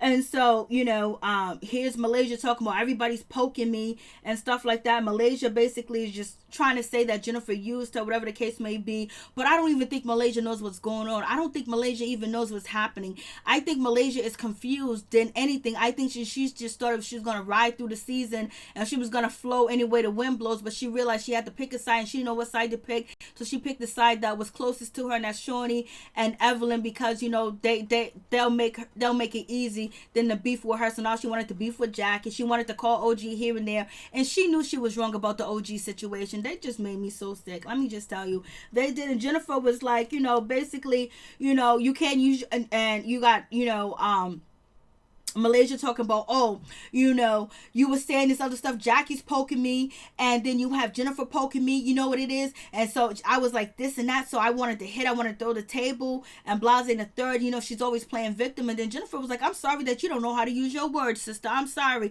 And she goes, well, I know how to use my words too, and a table, so I one up you. Oh, throwing a table somewhere in Australia, if he would have got locked up and went to jail, the laws are different too as well. And then on top of that, you don't even really know why you mad. You mad because you thought that you was going to be used for a rumor to spread to that. Okay, you wasn't used for the rumor. You didn't tell Shaunie.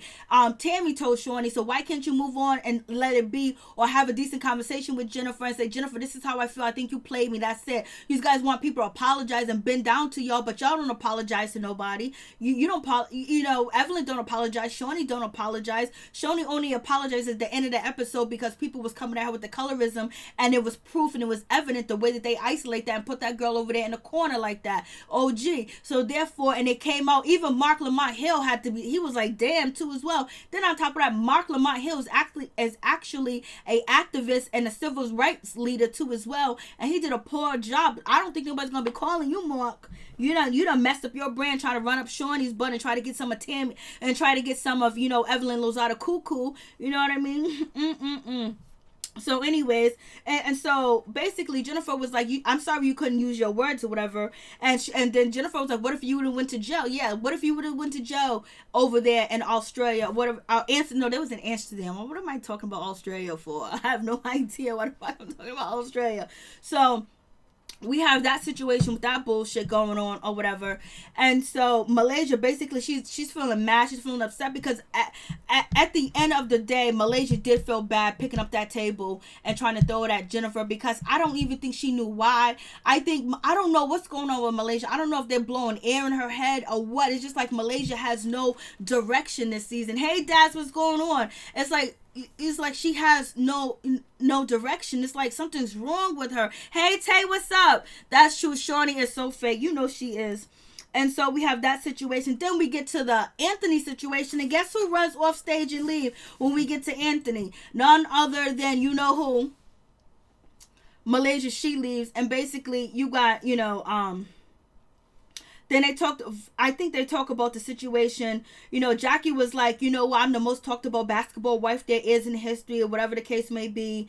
And they talk about the lie detector test. Basically, she failed some questions on the lie detector test when it was asked her about the media. Jackie's been talking to the media since God knows when. She's been talking to the media since the 1980s, and whatever. Jackie was like, I moved around this and that. Then you got Shawnee basically saying that I don't believe that Jackie actually went to the media, but yet Shawnee and what Evelyn was doing the whole season, talking about, oh, Jackie's crazy. Yep, Jackie went to the media. Oh, let's give her a lie detector test. Let's do this. Let's do that. And basically acting like Jackie's a plumb fool and she went to the media. But yet now they're going to be at the reunion talking about, oh, we don't believe Jackie went to the media. We don't believe that. We don't believe that Anthony story. But you use that to basically separate Malaysia and Jackie. Why? For what reason? Then to give Malaysia a storyline and to give Christian a storyline with, telling Malaysia, separating Malaysia and Jennifer from actually trying to build a relationship, because Malaysia was heading that way towards Jennifer. And that's why when Malaysia was sitting on the stage from the first part of the reunion, she said, Jennifer can sit next to me. She could talk about my kids, but Jackie can't. You know what I mean? Like, it don't make no sense, Malaysia. So why you mad at Jennifer? Why you mad? Why you mad at Jackie? You don't even know why you mad. It's like, yo, these people are crazy. Like, what's going on? And I just believe Malaysia got played this whole entire season. Like, they just used Malaysia like a broom. They just swept her this way, swept her that way, told her this, told her that, and she was running with it. And I was just like, so basically, Shawnee said she don't believe that Jackie went to the media and told the story about, Malaysia family jumping her or having a concussion or anything like that. So we had that situation. So that was cool, whatever. But they didn't say that throughout the season. They were souping up Malaysia throughout the season that Jackie, Jackie, ooh, Jackie's terrible. Ooh, Jackie. And all this other stuff. But now they're going to sit here and say, oh, no, I don't believe it. Then why did she have to get a lie detector test? Then Evelyn was like, well, I didn't believe it at first, but when she failed the test, I kind of, believed her. Once you take a lie detector test, Evelyn Lozada, did you sleep with ShaunieONeal? Do you just like Shawnee for her money? Did you use Jennifer friendship to get money and get VIP into places because, she got that paper, she got that cheddar, she got that ducats? Come on, baby. And so we have that situation.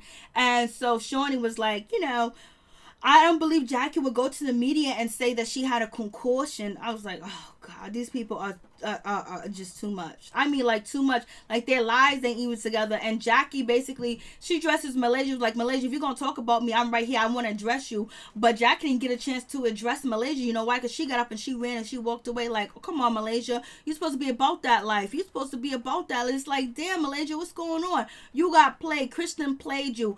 Evelyn played you. Shawnee played you. And now you don't really have no true friends because Kristen ain't your... Kristen, we don't even know if you guys are cousins the way OG's talking. But Kristen is definitely down with Shawnee and Evelyn all day, every day. And she would throw you to the side just like she did Cece because she want to shine. She might have took your spot. I know Evelyn's a mess for real. So then we have that situation.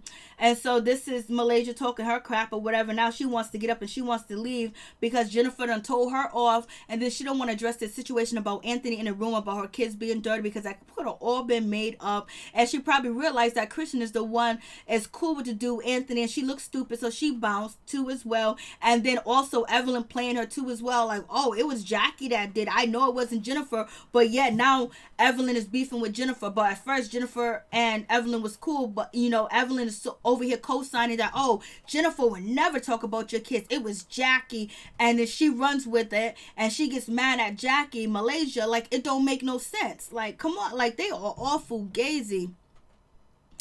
So Malaysia leaves because she didn't want to be asked the question. So we get to the spot, and this is where Kristen sit up here and lie and say that Anthony the dude said that Malaysia kids were dirty. He did not say that. He said something else about her being she's not a good mother and she doesn't have finance. But Kristen Scott did say on Twitter that she said everything that Anthony told her. So she's saying that Kristen Scott is actually saying that Anthony told her something else, but they didn't record that. That's what Kristen said. She said, I repeated his word from verbatim when we was on the show, but I can't help it if what he said got cut out or whatever. But I'm just gonna tell you what she said. Do I believe Kristen? Kristen is a whole lie. Like, I would be embarrassed if I was Kristen. I'm telling you, I would be embarrassed just to be a liar like that and just be so fake and fugazi. Like damn, like, you made sure that your father, your husband's father are not getting together because you wanted to be popular. You thinking this show gonna take you somewhere. You see Evelyn didn't go nowhere. She's selling a few products. She's selling CBD face cream. What is she selling? Tea Tommy Tuck or whatever. And she get a paycheck from here and she gets some child support. Is that what you want? Like, what is she? Only person that really went to me that I can remember right now, you guys tell me in the comment section. Only person I know that really took this to catapult their career to me is Tammy, because Tammy's doing music, she's on film, she's in movies, she's on TV shows, she's doing Bonnet Chronicles, people want to interview her, she's on magazine covers, and she's doing a whole lot of different things too as well. So to me, I think Tammy took it somewhere else, but most of the women don't take it anywhere else. What happens? They end up fighting with Shawnee and Evelyn, they get kicked off the show, or they don't want to come back. Brandy, she had her own business. Oh, Jackie. I forgot Jackie. Jackie wrote like 3 books. She was starred in plays. She wrote plays. And she has a lot of different charity events. And she does have a podcast. But Jackie always had money. Jackie was always in Hollywood. Jackie always had something going on.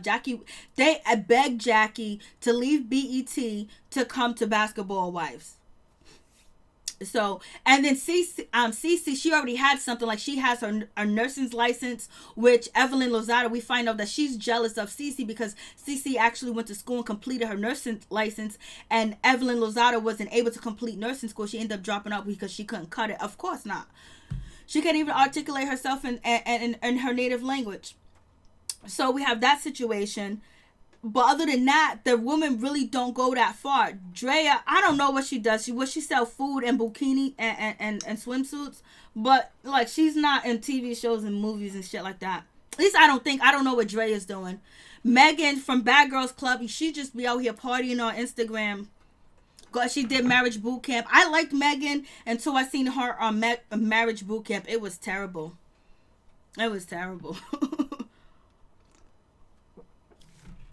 But to me, it took Tammy a while, but she did it. And she started working with Kevin Hart. She started working with all these different comedians. And then her song that she dissed Jennifer went to Tatiana or whatever it was. Tatiana, something like that. It was like number 3 on it was like number 3 on iTunes or whatever. Jackie's married. She's been doing her thing. She's always had a hustle outside of I don't know if Dre is acting.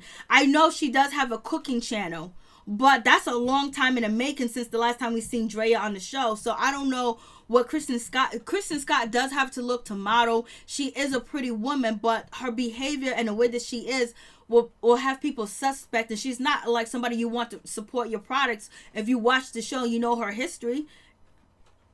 So, but to me, Jackie's always been doing her thing, but Tammy really like bossed up, and I think that's really bad. I think Shawnee really felt a certain type of way about how Tammy bossed up. Oh yeah, OG has created a huge social media following. Yeah, I've been saying that, like, we like her Instagram and her Twitter was like, when I used to go there, it was like 5, 6, 7. now it's up there, it's in 1,000, like it blew up, and it's all what she does with it too as well. And I think that's also gonna help her if she wants to. Hey Tay, what's going? Jaya did a movie. I think she did she do a scary movie or something? But that's so long ago. It's not really bossing up like Tammy's bossing up back to back.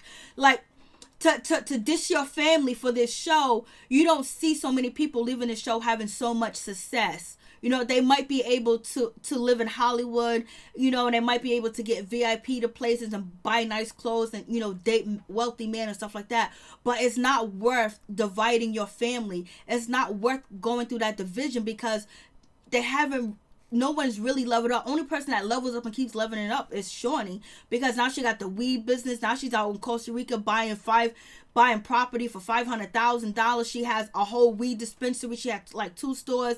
She's buying, you know, property out in, you know, LA, California, and she's rehabbing the houses and stuff like that. So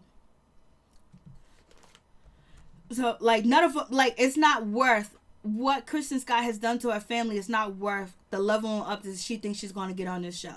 And it might go somewhere. We'll see. Time will tell. We'll see if the show even lasts another year. You know what I'm saying? We don't even know, but we'll see what happens. So we have that situation. And so now we're talking about the Anthony situation. This is where, you know, Malaysia doesn't even give Jackie a chance to explain herself. Jackie was, let me go to the bathroom. Jackie was trying to defuse the situation because she seen Malaysia upset. Malaysia was mad. And who was standing right behind Malaysia? None other than Evelyn Lozada. And she did this. She's supposed to be Jackie's friend. Like, she did her dirty. She's supposed to be Jackie's friend. She's standing there looking and everything. When she told Malaysia that she believed that is Jackie, that spread at the room, that she doesn't believe it's Jen. And basically, she's playing 2 sides, just like Evelyn played Malaysia this whole effing season, just like Shawnee played Malaysia. And Shawnee's taking it out. I mean, Malaysia is taking it out on Jackie. Like, I don't know what's wrong with Malaysia. Like, something's going on. Unless Jackie really did say that. But now we get to the end of it. And she actually talks to Jennifer. She was calm when she was talking to Jennifer after she done just threw a table or tried to pick up a table, hit her in Amsterdam. But yet when she comes to Jackie, to her friend, she's ready to go off, like question her, talk to her. Then you got Evelyn standing right there just watching, because, you know, Evelyn knows this is the moment, keeps the show popping. I'm gonna use these girls. And then here we go with the stories about Jackie going to the media and all this other stuff, the case may be. And then Jackie doing a lie detector test, which was low down and dirty. I wish Jackie didn't even take the lie detector test, but she did. And it is what it is. And they use it as a storyline to try to make Jackie look dumb and make Jackie look like she's a liar. So, you know, they're so fugazi on here. So then we get to the part where Kristen, where Jackie was like, I know Anthony, she was like, don't ask me about Anthony, ask Kristen about Anthony, because she knows him. The Kristen was like, oh no, I don't know him. You know him. He's good friends with you. So that's why, you know, I talked to him. That's why I even listened to him. And so now she's gonna act like she don't even know this dude, Anthony. She only talked to him one time. We seen her out to lunch with her. We seen them talking to each other on Instagram. I got the videos. I put the shit out. It's in my Basketball Wife Drama playlist. Then we have Jackie over here talking about, like, you know, he told me some information. And then I asked the ladies about it, but Kristen knows him. And Kristen was like, oh, no, I don't know him. So Malaysia left before this happened, because Malaysia didn't even do her investigation, her due diligence to find out who this dude Anthony is. Where did he really get the story from? Is there really an assistant named Ashley? Trying to find Ashley and ask, you know, Kristen Scott about, you know, Anthony. You know why? Because she probably knew at the end of the day that she got played, and that's why she didn't even do anything. Malaysia kids was looking tired. What was a lie? I seen it on Instagram. You bad. I know what you seen, Deborah. I know what you seen. Kush. Mark kept looking to Shawnee for approval. I know he did. That was a damn shame, baby. And he's supposed to be an activist. He's supposed to be a leader. Hey, Remy, what's up? Hey, Rose. Hey, 3157, what's good? The Mean Girls posse is in the building, baby. And so Jennifer sitting here like, I don't even know who Ashley is. I never met no Ashley. I don't even have no assistant. I don't know what they talking about. In this moment, do you believe Jennifer wasn't even involved in that conversation. She was like, I don't even know who this dude Anthony is. I never talked to him. And that's true, because Anthony said he don't know Jennifer. He never talked to her. He got it from secondhand. He got it from a girl named Ashley. They got it from Dom. And then Ashley got it from Dom. And then Ashley went and told Anthony about the situation. And then Jackie, he DM'd Jackie. And so Jackie was like, I'm going to see what he's talking about, whatever. And then she was like, Kristen knows him. But Jennifer was sitting there like, I have no idea who this man is. Malaysia can't do no wrong. I know, Daz. I know how you feel. We already know. She's your queen. She's your queen, Florence. I believe her. You believe her? You believe her. Beauty, don't forget the tire butterfly earrings. Oh yeah, the butterfly earrings. Oh Lord, she makes sure she wear them motherfuckers everywhere. The butterfly earrings. Janine, Shaq had sex encounters or exchange. I don't know if he did. Malaysia has 5 kids. I don't know how many kids she has. I know she got a bunch of kids. I think they're cute. She got cute kids. Rose, what happened to the part where Evelyn was like, oh, she tried to get me to talk to her abuser? Oh, that happened in the first part of the reunion. But then she talked about, that happened in the first part of the reunion, but, she brought up, Chad again or whatever. And she felt stupid, as usual. What is she not gonna? 5 kids, yep. Kristen Parks, 5 kids. So we have this situation. So Jennifer was sitting there unbothered. I was like, at this moment, you guys already know, like, I have been hard on Jennifer when it comes to the basketball wife drama playlist from years ago. No, from a couple of, maybe 2 years ago or whatever. But like this season, my whole attitude has changed towards Jennifer. Like I don't like the fact that her and Tammy are not cool, but my attitude and my feelings towards Jennifer has changed. When she said there's no sisterly love, and she was talking about her mother, passing away and all that other stuff, like that's real life shit that to change somebody, can change somebody's mood and behavior. Where she said, I'm all about myself, I gotta defend myself. Like, she don't got no husband, she don't got no man, she don't got no kids right now, her sister's far away, her daddy's MIA somewhere, and basically she has to be, she embodied some power, and it was so good to see the power that come through. And then, since I'm not feeling Shawnee and Evelyn and Malaysia, she's like, well, I didn't say it wasn't true. It is true. I was like, oh, I don't know. But Evelyn looked even more cheap. She put that, I don't even know what, I don't know what Evelyn had. She thought she was going to an 80s party. So Jennifer sitting here like, I ain't got nothing to do with this shit. I don't know this dude. She was just sitting there like, what you talking about? I was like, you go ahead, girl. I was like, Jennifer, I'm feeling you. Where am I? And so this is where Shawnee, basically, she's upset and she's mad. She's mad at none other than Jennifer, because Jennifer is getting under her skin the most. Jennifer is getting under her skin because Jennifer, it might be some truth to Jennifer's story, but if there's not any truth to her story, it really hurts her to, how Jennifer's putting it on public display that Shaquille O'Neal cheated on her and all this other stuff. And they tried to edit some scenes this season to make it seem like, Shaquille wants to be with Shawnee again, and they're gonna have a relationship and blah blah blah. They even talked about it at the beginning of the reunion. And then and Shawnee feels like, Jennifer's disrespecting her children. Well, didn't Shaquille disrespect his children by cheating on you and having a wayward penis out here in these streets? But I think she expect Jennifer to kiss her tail, and Jennifer's not doing it. So I'm just liking Jennifer's just standing up. They always use Jennifer as a scapegoat. Yes, they do. And then they mistreat her because she don't be fighting. But right now, she ain't backing down, and Shawnee don't like it. Evelyn's shoulder pads were irking me. That was crazy. Who wear shoulder pads in 2019? King, it's true, sis. Evelyn was shaking in her boots. Oh, yeah, she was shaking in her boots. She was shaking. Shawnee is fake, girl. Bye. So we get Shawnee basically trying to, cop please and act like, Jennifer's this, Jennifer that. She don't want to really be bothered with Jennifer, whatever the case may be. She's feeling a certain type of way. And they throwing it in Shawnee's face like the people that you sit on the next to the couch with are the most violent people. They're the one that's acting up. They're the one that's doing the most. But yeah, Jennifer can't go on a trip because Mark was like, yo, why can't, Jennifer can't go on the trip to, Costa Rica because she posed in a picture with y'all. She was like, no. And then Evelyn had to jump in. It was because she accused me of sleeping with, her baby daddy or whatever. Where is that picture at? I don't know. It's somewhere over here. Somewhere. So, so then Evelyn jumps up and says, well, the reason why she didn't go to Costa Rica because Shaunie's upset because, she accused her best friend of sleeping with her baby's daddy. Like, damn, like, you don't got no respect, Evelyn. You should say that's her ex-husband or her children's father. Like, you don't even got no respect for Shaunie. You should have said ex-husband. And it looked like Shaunie wanted to correct Evelyn and say, hey, listen, that's my ex-husband. Say that's my ex-husband instead of my children's father. So I was like, Evelyn was doing way too much. And then let's go back to this part.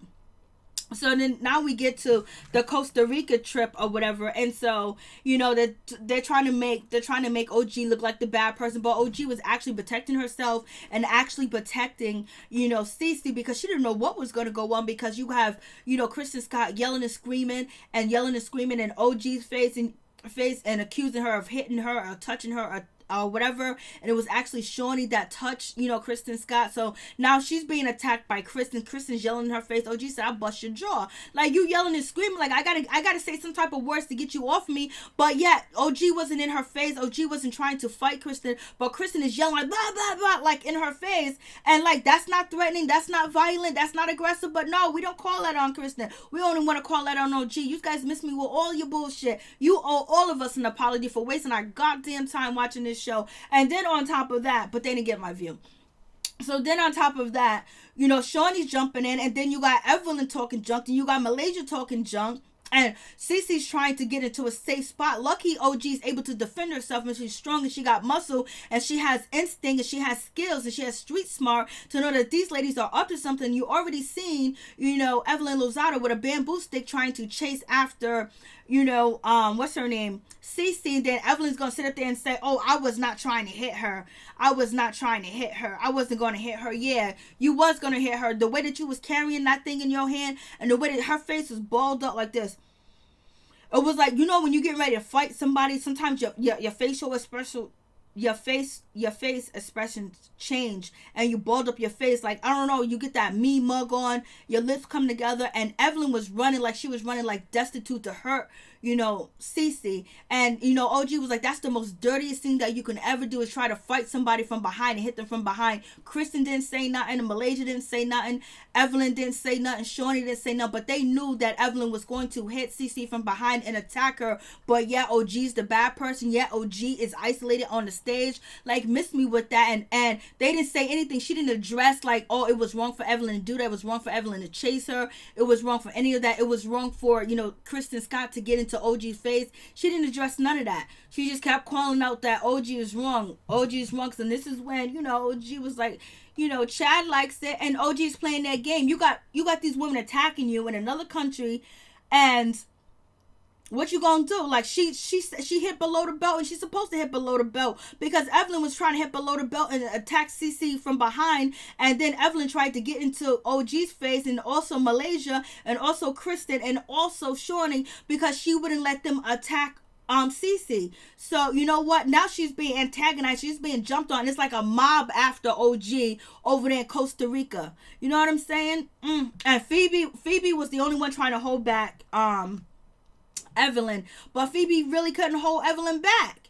because Evelyn, is much stronger. So now we get Evelyn Lozada. She want to act bad. She want to act tough, or whatever the case may be, because now she got some text messages, and she gets embarrassed on stage or whatever. And then they show OG. You can see Evelyn right over here in the corner while OG is talking about, why she brought up Chad, and like, why, Evelyn tried to play her and tried to disrespect her. Like, she said, I never slept with Chad. I never wanted to be with him. I had my man. I'm sophisticated. I'm intelligent. And then on top of that, you see Evelyn Lozada in the corner where her face turned up. She's so mad and she's so angry that she can't bring her down.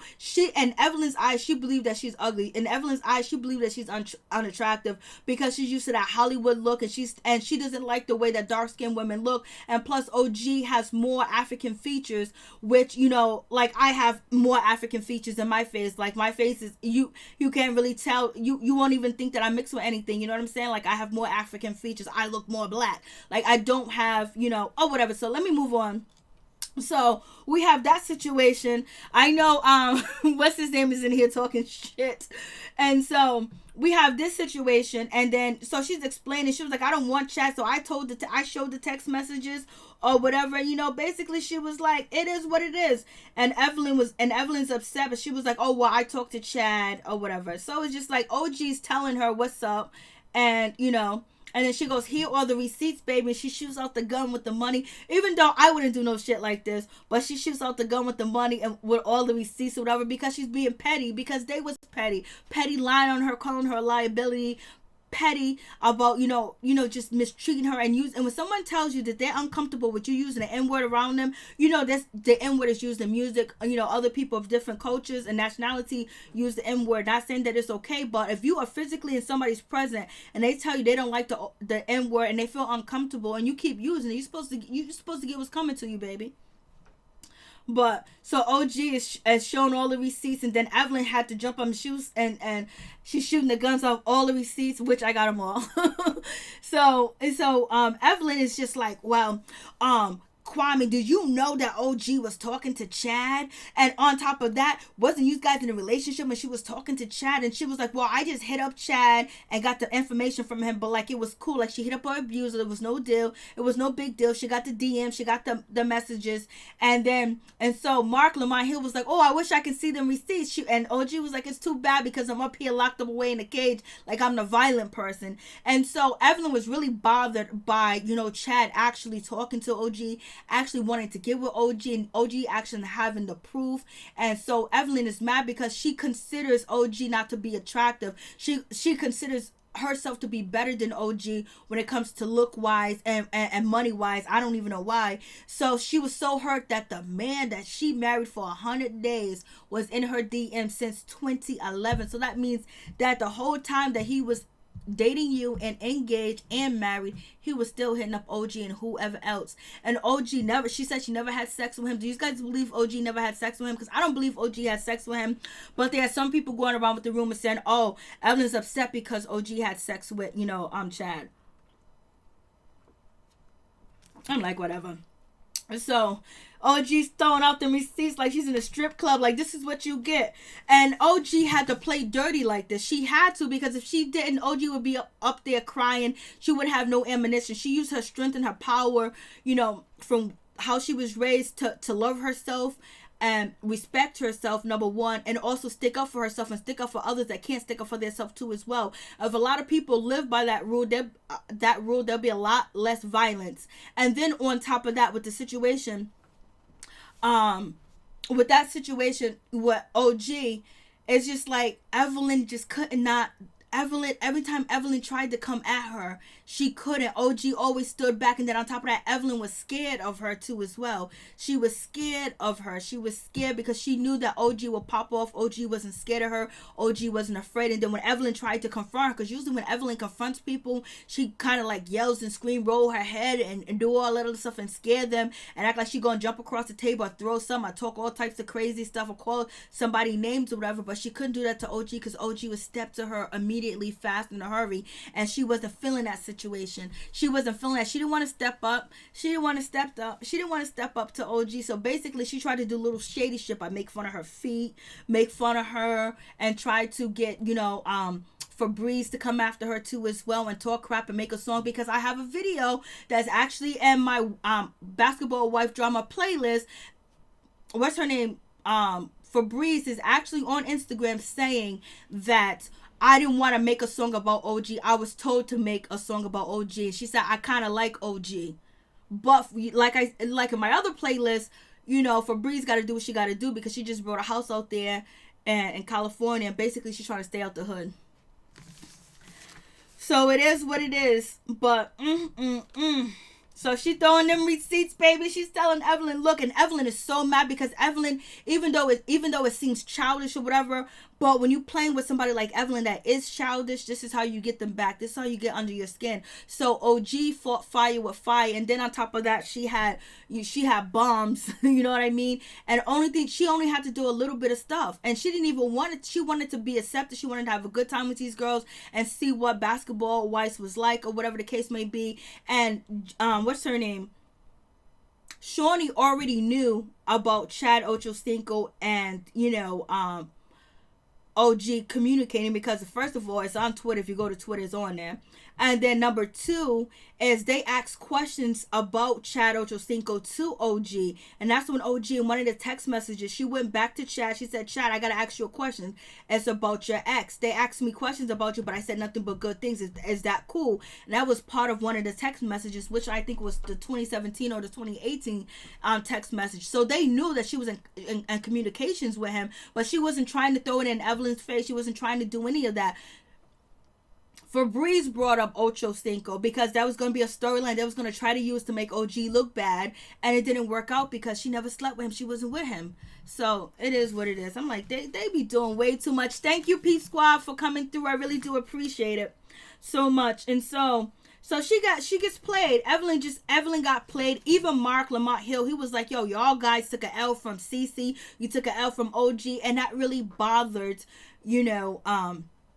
Shaunie, because Shaunie's always been on the winning team. Shaunie's always been able to prevail over everybody, make everybody look like they're a problem and they're a situation. But OG was like, I'm not the problem. You guys are the problem. Look how you're treating me, and this is the evidence, and this is how you're isolating me, how you're treating me, and all this other stuff. She compared herself to what the ladies did this season. She didn't even go back way other seasons. She went this season. The only thing Shaunie could say, well, it's different. You guys don't know it's different. Like, They are really low down and dirty, like it ain't nobody's business, for real. So, anyways, Evelyn was like, oh, I wanted her to be accountable. Accountable for what, Evelyn? What have you ever been accountable for on this show? You haven't did anything that shows accountability at all. And this is when OG said, like, they act a fool. They did all this stuff. Evelyn was fighting. Jackie was about to fight. Malaysia was fighting. And, Evelyn, but yeah, I'm isolated. And then they showed the picture of OG being isolated, just proving her point more of how, they're mistreating her, and they're trying to make it like she's the violent person because she's dark skinned, because she loves herself. She loves what she looks like. She doesn't want to look like them or act like them or be like them. She's her own individual, but they want her to change. And yet they're not accepting people as who they are. They're only accepting people that is going to kiss their ass and follow their rule and be butt lickers and tap dancing. Like, ain't nobody tap dancing for y'all. It's not it's for your reputation on the show. Like I said, there's not a lot of people from the show that actually went soared to the top from reality TV, especially from Basketball Wives, that you would ruin your character. Your character should be the first thing that you want to protect, who you are, what you stand for, what you represent, what you put out there. That's what you want to, to exude, positivity, to exude power, not to exude trash and act like okay, you can act like that, okay, when you're young or whatever, but these women are still acting like that. Evelyn's gonna still be jumping across tables. There's always gonna be somebody bigger and badder than Evelyn on the show. And what Shaunie gonna do once, try to, protect Evelyn when she can't fight her own battles, because she can't fight her. She can't beat her. She only wants to fight Jennifer and come after people that she think that can't fight, that don't have the power. You know what I mean? But she already knew that, yes, the melanin is popping in OG. Let me leave her alone. And that's why she stayed clear. And at the end, she wanted to talk shit. Because when Evelyn started to talk shit and Costa Rica, she was already upset. And she was mad that, OG spoiled her plans to actually fight, Cece. And so Evelyn felt bad and tough because she had Malaysia, she had Kristen there, and Shaunie was not jumping in. Shaunie might have jumped in because Shaunie is from the same hood, so she felt tough. You know what I mean? But OG relaxed when they was talking all that crap. She just sat there and relaxed on that cot, and they wouldn't be able to do that. So we have that situation. So it is what it is, and then And then Evelyn, basically started to, basically cry us a river and act like she's so innocent, like she didn't do anything wrong, like OG's the problem. And basically she didn't really want to talk about, Chad anymore. She let OG do what she needed to do because Chad already embarrassed her and made her look stupid because he didn't tell, Evelyn that he's been talking to OG for 2011 for a long time. So she looks stupid trying to spill these receipts on OG like she's desperate, like he hasn't responded to OG when she has all the messages. Like, come on. Like, know, and that's what, you know, OG was saying, like, you played yourself, like, you played yourself, you played your hand, you thought you was going to use Chad Ochocinco against me, that I was chasing after him, that I was desperate, and I would tweet him for years and years, and he wouldn't respond, and she thought that she had it up there, but he didn't tell her. I was texting her, I was DMing her, I was all up in it, I was trying to get with her all day, and Kwame was like, y'all, keep your name out my mouth. He was like, keep your name out my mouth. And then this is when OG was like, yo, I'm tired of being around Evelyn. All she does is use the N-word all the time. It's so disrespectful. Shawnee didn't say it was disrespectful. Malaysia didn't say it disrespectful. Kristen didn't say it was disrespectful. Jackie didn't say it's disrespectful. It's like, I just can't believe, like, you know, Jackie and then would sit there and just let somebody use the N-word and call them if they feel uncomfortable. Maybe they feel comfortable with it, or they're intimidated by Evelyn. They don't want to get on her bad side. So they're sitting, you're not going to sit there and use a Latino or a Spanish slang, you know, towards Evelyn. She's not going to let you do that. She's going to tell you that she's offended. But OG is the only one that had the courage. I don't see Jackie being comfortable with Evelyn using the N-word. Even Kristen, I don't see her comfortable with her using that word. And Shawnee, how do you feel comfortable with that? Does Evelyn use the N-word around your kids, Shawnee, because you guys have been friends for 15 years and it's cool? Like, I have Spanish friends, and none of my Spanish friends they don't even use that word. Like, they don't even listen to music like that. No, like, there's music that when people say the music and all this other stuff, okay, you can't control that, but you control the mother suckers that's in front of you. You can control the person next to you, or we're gonna have to, you know, work this situation out, because you ain't gonna sit here and disrespect me, make me feel uncomfortable. I'm gonna make you feel just as uncomfortable. I'm gonna start doing the same thing that you're doing. And this is what OG fought them back with fire. They fought her with fire. She fought back with fire, and she did it by herself. You know, Evelyn had the whole crew with her. Shawnee had the whole crew. You know, Kristen had the whole crew with her, but you know, she stood her grounds, and that's why she's victorious. That's why people are following OG. That's why people like OG, because finally we get somebody that don't take this bullshit. We get somebody to stand up in 2019. Like, we ain't about this life. We don't let mother effers go around calling us this word and that word. And I don't gotta, you bleed just like I bleed. I ain't gotta kiss your butt. I ain't gotta change myself. I love who I am. If I don't have surgery done or whatever, what's beauty to you is beauty different to me. So it's like, you finally just see more. You just see people standing up. You see her standing up, and some people in their own personal life, you know, it makes them want to stand up. Sometimes when you go into situations like this, where you feel like you're being mistreated, where you feel like it's colorism because you dark skinned, because you don't look like everybody else, you don't have a weave down to your ankles, you don't have a face full of makeup, you know, you ain't wearing slutty and hoish clothes, people want to mistreat you and try to put you in a box and try to make it seem like you desperate, you want to be their friend, and you got to bow down to them. Or like when you up for a job position, you don't get the job position, but you got all the qualifications and you've been there longer than this other person, but you know why they really passed you up, and you got more education and more seniority. There's people faces in their real life. So watching some entertainment, and then you see like this girl gets mistreated like that, because OG could be you, OG could be me, OG could be your daughter, OG could be your granddaughter, OG could be anybody, you know what I mean, that the way that she's being mistreated, and it's not fair and it's not right. And it's not OG's the one that called out colorism, it's the fans that called out colorism. It's the fans that called it out. It's the fans that went to her IG. It's the fans that went to, you know, her Twitter and wanted to like, yo, this is crazy, like, what's going on? And then you got Shawnee talk about, I wonder how would Shawnee feel if somebody wrote something on IG and then put a monkey and send it to her daughter.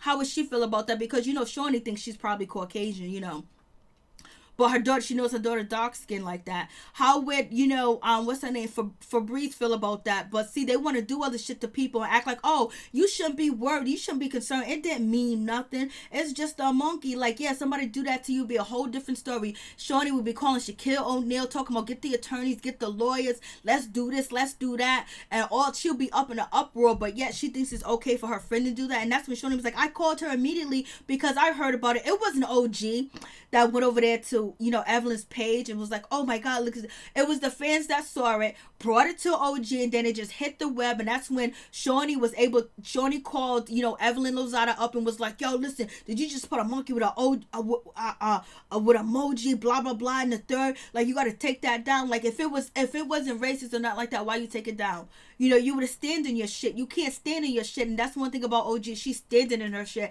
She said, yes, I was going to punch you in your face. Yes, I was going to do this to you because you guys kept like antagonizing me. She didn't back down, but she didn't put her hands on nobody. She didn't jump at nobody. She didn't do none of that. Like, miss me with that. Like, they are so fugazi. They really tried to bring this girl down. Like, anybody in their right mind that works with Shaunie and Evelyn got to think twice about it, because at the end of the day, you could be getting the short end of the stick where they turn around and make you look bad and turn around and try to demean your character and who you are, try to stop your bag and your money. But yet they try to do that to OG, but OG did not let that happen. She spoke her truth. She spoke the truth that was going on. This is the way I feel. This is how I'm being treated. And if Shaunie was a true boss, she would have been using her resolution skills and she would have been solving the situation, and she would have did what she was supposed to do as a boss, and then as a black woman too as well, and as a black woman with kids, she would have did that. She would have handled that business. She would have told Evelyn straight up in front of Evelyn and OG. It's like Shaunie's scared to speak up in front of Evelyn. We don't care, Shaunie. If you talk to Evelyn every other day, if you talk to her yesterday, today before, and you got that look, cause Shaunie was like, I get this look to Evelyn, and she knows, no, you need to step up and you need to say, because you're making it seem like it's okay to mistreat black women and talk about them, call them Godzilla and stuff like that on national TV, and then isolate them like they're dangerous and they're violent, and when they have not exuded any of that violence. They made threats. Evelyn made threats this season. Jackie made threats. Kristen made threats, and also Malaysia made threats. Everybody made threats. Just about everybody made threats. Jennifer didn't make no threats because Jennifer ain't trying to fight nobody. CC ain't trying to fight nobody either, so she didn't make no threats. And Shaunie, your threats was just, I'm gonna kick you off the show. So miss me with that bullshit. Like, they be doing way too much, for real. So Shaunie is fugazi, man. Like, I don't even know how she can look at her kids with a straight face that got dark skin. They might not notice, but this looks bad, and she's not even trying to do anything about it. She's making it like it's OG's problem, and it's her situation. I talked to Evelyn, like, she is, like, her friendship for 15 years, like, sometimes some shit gotta separate. Sometimes you gotta grow. If you got cancerous on you, sometimes you gotta cut that shit off, and you ain't doing that, Shaunie. You just sending a message that it's okay, and it's not okay. Like, yo, you whack, son, you whack. And then if people are telling you they don't like Evelyn using the N-word, I don't care if Evelyn calls you an N-word every day. When you're in a business setting and you making money, you tell Evelyn, don't do that. Evelyn, you can't do this because you making me look bad. I'm letting you get away with murder, but yeah, I'm chastising OG. That makes you look bad, Shaunie. That makes people question you because it's your brand. Like, what kind of boss are you? Like, what kind of skills do you have? Like, is it just Shaquille O'Neal money that you got? You don't know what to do with it. People can come in and make you look bad. Who knows if Evelyn is trying to make you look bad on purpose? Who knows what's really going on behind the scenes? I was like, yo, they be doing way too much.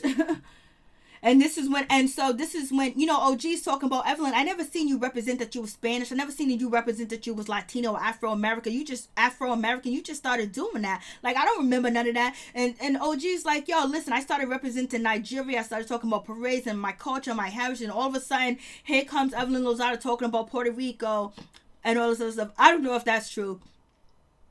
I don't know if back in the day, from 8 years ago, she ever mentioned that she was Puerto Rican. I imagine she mentioned it once or whatever, but I can't say that's fact. You know what I'm saying? So, and she was like, you probably don't even speak Spanish. And then Evelyn starts to speak Spanish, broken Spanish, and swearing. I didn't put the swears up there on the screen or whatever. So she's speaking broken Spanish, and she's talking all types of calling her idiot. So what are you, the idiot? And so, OG was like, yo, I can articulate myself. I'm educated. I respect myself.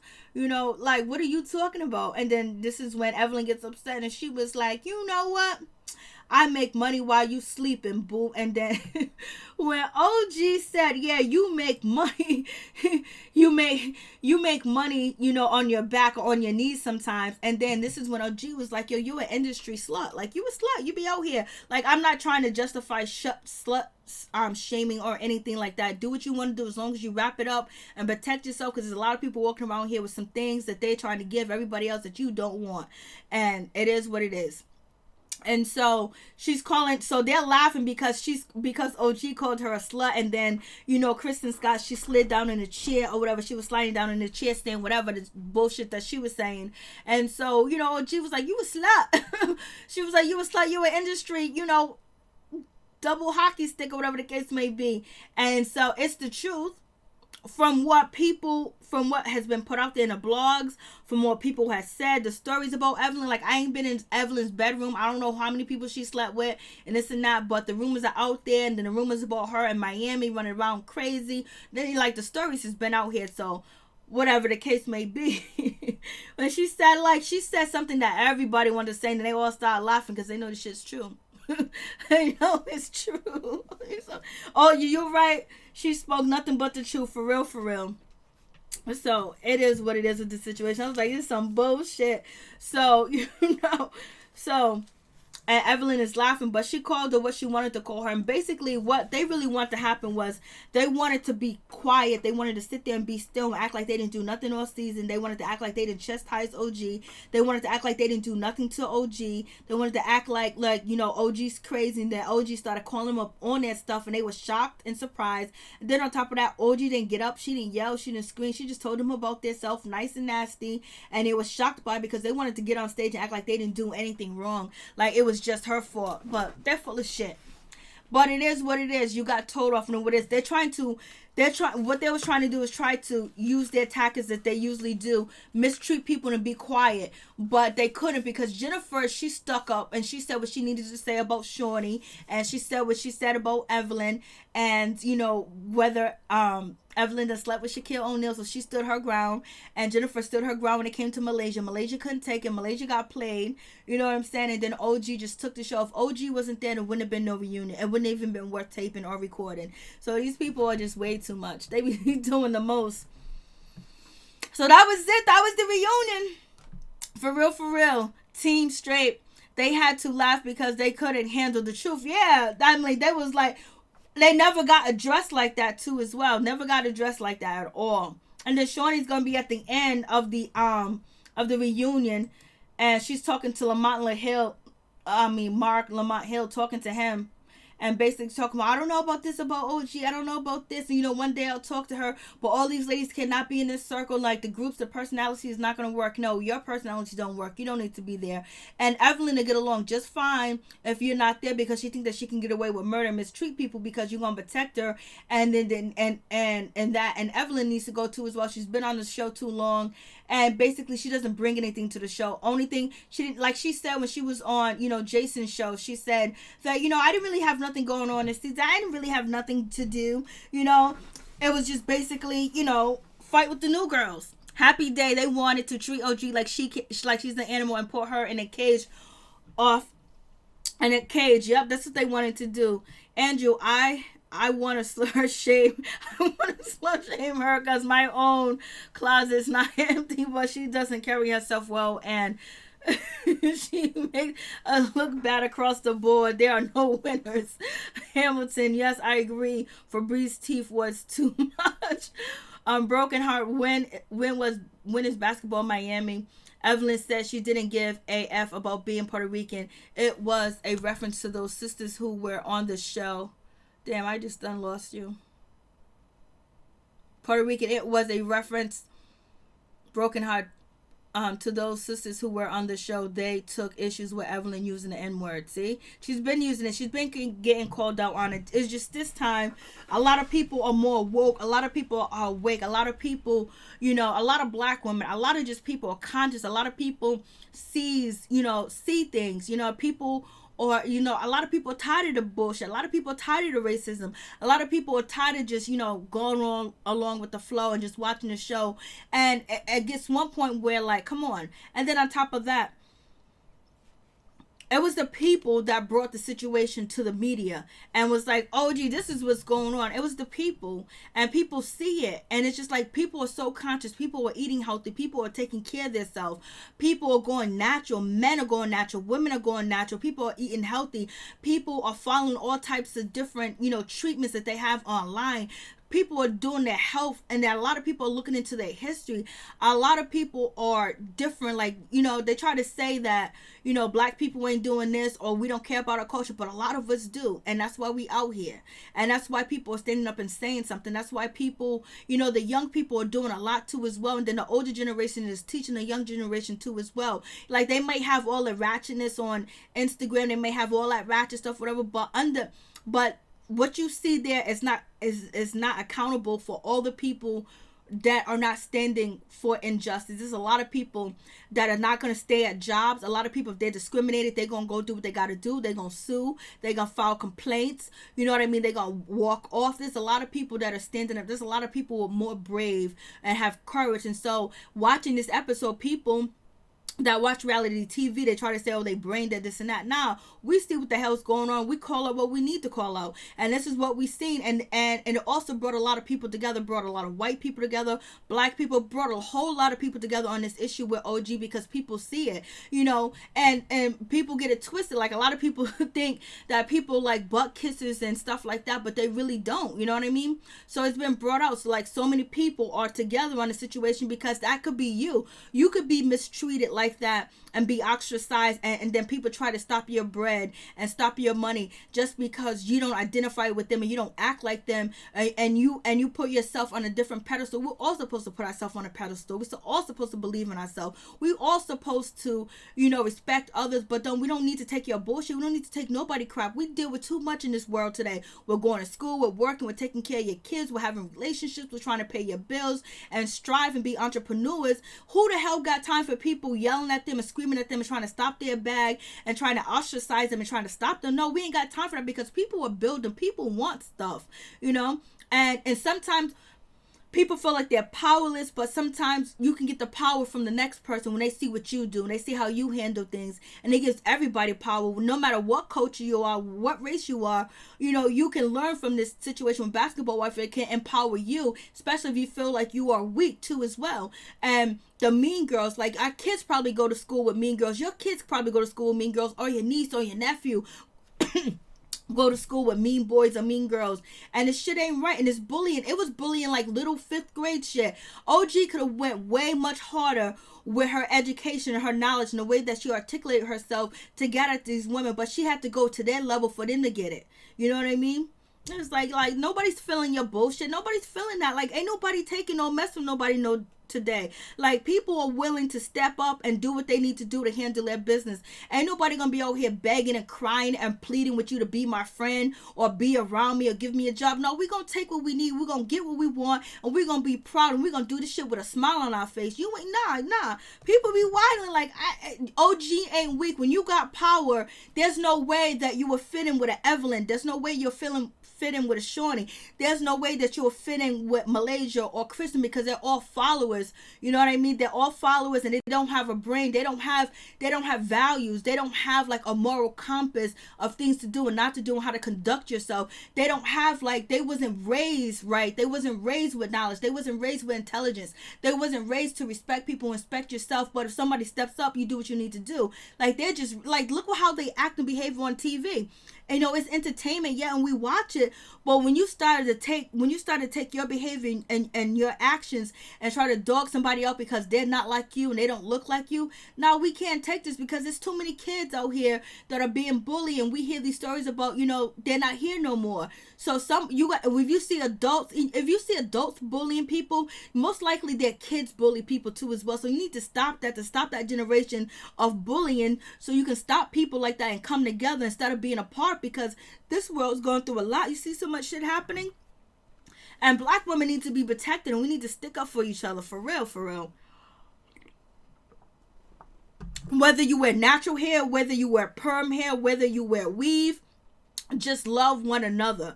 Just love each other. That's what you need to do, because you got so many people out here that's trying to discredit you and put you in a cage and make it seem like, oh, look at OG.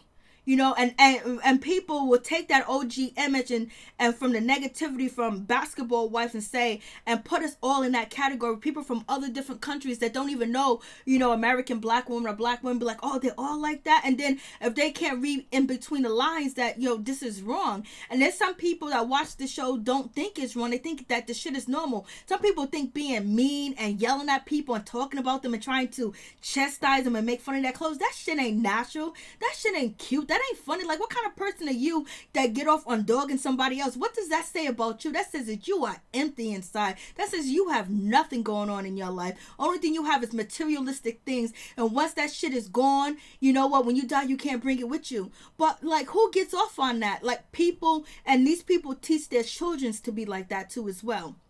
Their children to be like that. That shit is dirty. That is wrong. Because you gotta stop these curses and shit like that. And once everybody speak up and say something and feel proud to be who they are, feel proud of whatever you are. If you wear perms or wigs or whatever, be proud, have self-respect for yourself and respect your brother and your sister. Like, you don't get on national TV and try to shit on one on your sisters like that and think it's okay. Like, come on, miss me with that bullshit. They be wildin'. Let me stop because I will go and they need to dress down like OG did. Kristen is a follower all day, all day. I don't even know. So many comments. Let me see. Evelyn was so pompous on. She was. She wasn't trying to get no help. You think she respected Ayana? No way. England, they can't handle the truth. That's why they mad. They can't handle the truth because it's the truth. Vaughn, I am starting yelling that in the mall. Ocho Cinco want me. Ocho Cinco want me, baby. She played them just like they played her. She got them, baby. Evelyn Secret played both sides. Yes, she did. She played Malaysia. She played Jackie. And she played Kristen too as well. Kristen against Cece. But yeah, Evelyn was the one talking about everybody needs to mind their business. But she was in everybody else's business because people put her on a pedestal for what? Because she's loud, because she's obnoxious, because she mistreat people. Yeah, it's cool when you reading people, you having a good time, you talking junk. But when that's all you exude, when that's all you stand for, it gets tired, it gets old, it gets bored. And that's what it is, because now you can't. Okay, you've been rowdy about it for 8 years, Evelyn. Now you running from OG. She got to be isolated. You know what I mean? Before, you were tough. I'm from, what she said, I'm from the Bronx. I'm from Brooklyn. I'm from the Boogie Down Bronx. I'm from Brooklyn. Born and raised. I'm from the hood and all this other stuff. But yet, now we see you. You can't win with OG verbally or physically. So what you try to do, you and Shaunie tried to assassinate her character. And if you didn't like the way that OG was acting, or you thought that she was aggressive, the first thing you should have did was stop talking shit about her. The first thing you should have did was stop talking negative to her, stop talking down to her. Because if you don't want somebody to get at you, how you gonna mistreat them and think they're gonna smile in your face? She don't need your approval. You know what I mean? And then you played yourself. She don't need your approval. Then you played yourself. Oh, sweetness, thank you so much. I really do appreciate. First time on your page. Keep up the good work. Thank you so much. I really do appreciate it. Like, yo, this reunion, oh my God. Like, Shorty failed. She did. Thank you so much. I really do appreciate. I really appreciate all the super chats. I really do appreciate that. Black Bruce Wayne Jr. Hey, what's up? How you doing? I think he has a YouTube page. Check him out. Yeah, he does. Unique King, Ev did it for a check, period. Yeah, she did for a check. What else she gonna get it for? That's why she wanted to have a second baby. She can have that second baby. Yes, she did play both sides. Team Straight, they had to laugh because they couldn't handle the truth. Yeah, they had to laugh because they couldn't believe that she had the gold and the audacity to say that about her. And everybody thought about it, but nobody's ever confront Evelyn like the way OG did, and she didn't stand back. Beauty. Honey, let me correct you. We actually met in 2011.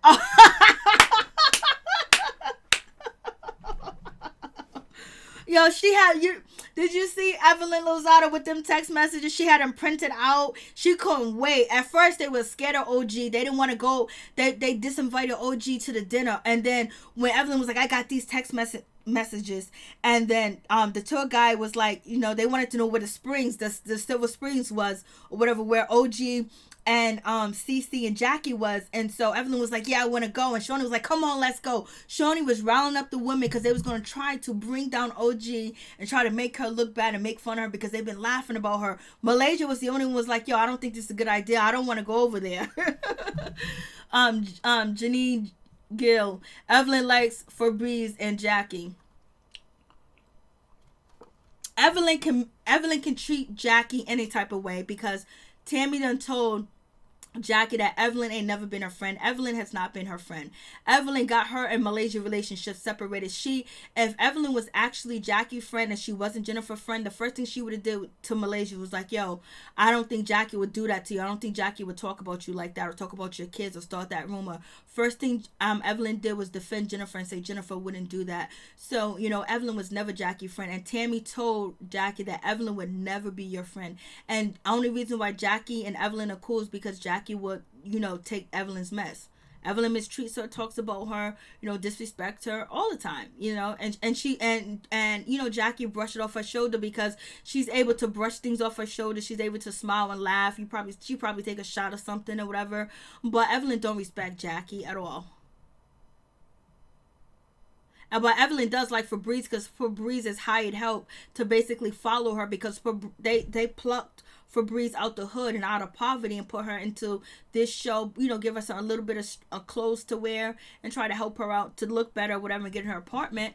And so it is what it is with that situation. So she's gonna be there. Shawnee sure did. Shawnee's a mess. Tina Hamilton.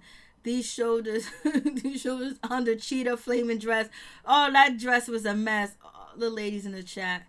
For all the ladies in the chat. Oh, thank you so much, Black Bruce Wayne Jr. Bond. Every time they delete that comment, I start to cringe laughing. Happy Day. They wanted to treat OG like she's an animal, but put her in a cage off on her own. Yep. And then lie and try to say that Tammy agreed to it. Tammy wasn't even coming to the reunion. And they lied on Tammy too. So that's why you can't really believe anything they say because they be lying. I wonder, slur shame, her cousin own closet is not empty. Yeah, I think I read that one. Yes, I agree. Febreze teeth broken. Yep. They need to be dressed like OG. OG look like a queen, baby. Kristen is thirsty. Kristen's gonna stay thirsty. Yo, she threw her father-in-law under the bus, and she was like, whatever. It's clever, but we'll see if Anita. I don't know if Anita's gonna come onto the show because she's trying to get that $60,000 a month in alimony from, Byron Scott. But they're gonna need somebody to attack. So what people they're gonna try to get people that they can attack and mistreat. They're probably gonna get they're probably going to cast like two dark-skinned women that are really scared and timid and mistreat them. And act like they're their friends and talk about them. That's what they're gonna try to do because Evelyn even said in the on stage, like, look, I'm Afro-Latina. She's pointing at her arm like, girl, you sprayed that stuff on you. McClare, broken heart, yes. Why did they say refer Lauren to Gloria? I love that Tammy called them out when they lied on her. Yes, she did. The backlash is real. For real, for real. Thank you, Bruce. Shawnee needs to go, period. She don't handle herself like a boss. Nope. And she doesn't have conflict resolution skills at all. She's already clearly biased. So therefore you need somebody that is not biased. And then on top of that, let Evelyn, swim in the sea because, she has Shawnee as a backup. And it's probably time, like, what else is Evelyn going to do unless Evelyn might score another sports play and try to get pregnant again. That's the only thing but what does she got going on? She's only there because of her name of mistreating people and being about it, but she got played. She got put in her place. She was scared. She was afraid. She didn't want none of OG. She kept backing away from OG. She was intimidated. So she's not the bully no more. The bully has been brought down by OG. So, like, what's the point of having her there anymore? Have a whole new fresh women or whatever the case may be. But that tough image and bravado that she had, that she's this and that, it's been done. It's over with. Like, we already know that she's fake. She's scared. She didn't want to be on stage with OG. She was running from OG. She would talk about OG in the corner. The only thing she did was smack her vagina, and she smacked it far away from OG. And the only reason why she was doing all that because she was hoping that the girls in the circle was going get at her or help her jump OG. But they wanted to jump Cece. They didn't want none of OG, and they just might because OG didn't let them do it. OG was not handling, and Jennifer was not bothered at all. Throw the whole show. Why I hear you, Tina. Jennifer was flawless, unbothered, and clueless too. So she's like, I don't know, no Anthony. I don't know what y'all talk about. Don't mix me in that. Why? Everyone needs to contact the sponsors. Yes, it's Geico and Degree deodorant. If you go on to VH1 and You see the commercials after the basketball wife videos that'll show you the sponsors. But there's about like 6 sponsors pulling out ending show. And a lot of some people, which I read about, but when I went to go check it on Twitter, I don't know if they deleted the tweets. There was some people contacting Geico or whatever, but it seemed like these tweets were old. It was my first season. This sister with the twin boys was on the show. Evelyn even made a reference to her being a boat refuge. I was offended. I stopped watching.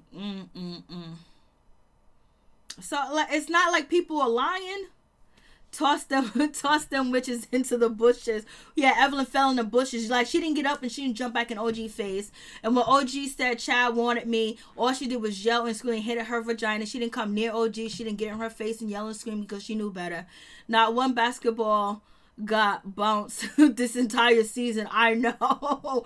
England, if OG left, they're not going to get much ratings because OG is the one making the show popping. Yeah, because she's actually standing up to the bullies. So that's one thing too as well. And people like her character and people like that. And people know that OG is not going to be going out there trying to, to mess with anybody, basically blatantly try to mess with anybody, try to start trouble. So that's why people like that. Then on top of that, Evelyn and Shawnee couldn't handle OG. They couldn't get her to tap dance, and so that was the situation too as well. And then to see the friendship between OG and Cece, and then Jackie actually really having friends, because this is like not the first season, but this was like a season where you could see OG really had Jackie's back. You know what I mean? Like, Jackie really had a friend that wasn't making fun of her or calling her crazy or saying that she's weird. OG accepted Jackie for who she was and what she was and how she was. Like, the other ladies, they'll befriend Jackie, make fun of her and say Jackie's crazy, Jackie's this, but Jackie really has some true friends, and Cece respected Jackie too as well. Jackie have friends on the show, but they don't be respecting her. She really got some respect this season. Because if Jackie didn't have Cece and OG, that situation with Malaysia, she would have been hurt. She would have been real hurt. She was able to pull herself through because she seen that strength that OG was running with. OG really hurting their backs. That's why she did the last part. But 85% of the people know that they were biased towards OG. They was. Even the audience was biased towards OG. Lavon, thank you so much for staying through these black issues, Americans and African Americans together. Yep. That's what they need. That's what you need. Because, that it's a separation. The separation got to stop. Evelyn is a bully. Preach such. Thank you so much, Deborah. Chick, Shawnee Gee. They wanted to shame OG for her looks and her confidence, and they don't know when you have that strong, when you just have a strong upbringing, all that superficial stuff doesn't matter. And when a man has a strong upbringing, superficial stuff don't matter. They know what's important.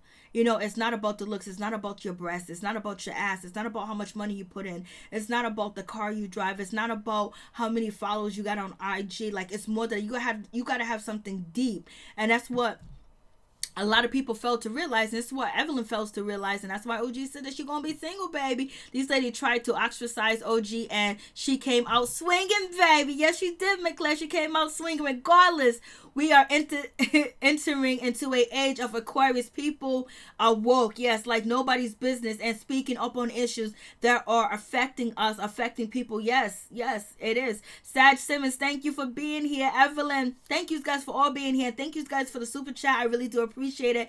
Evelyn will get what's coming to her for sure. That's what I know. Yeah, she's gonna get it too as well.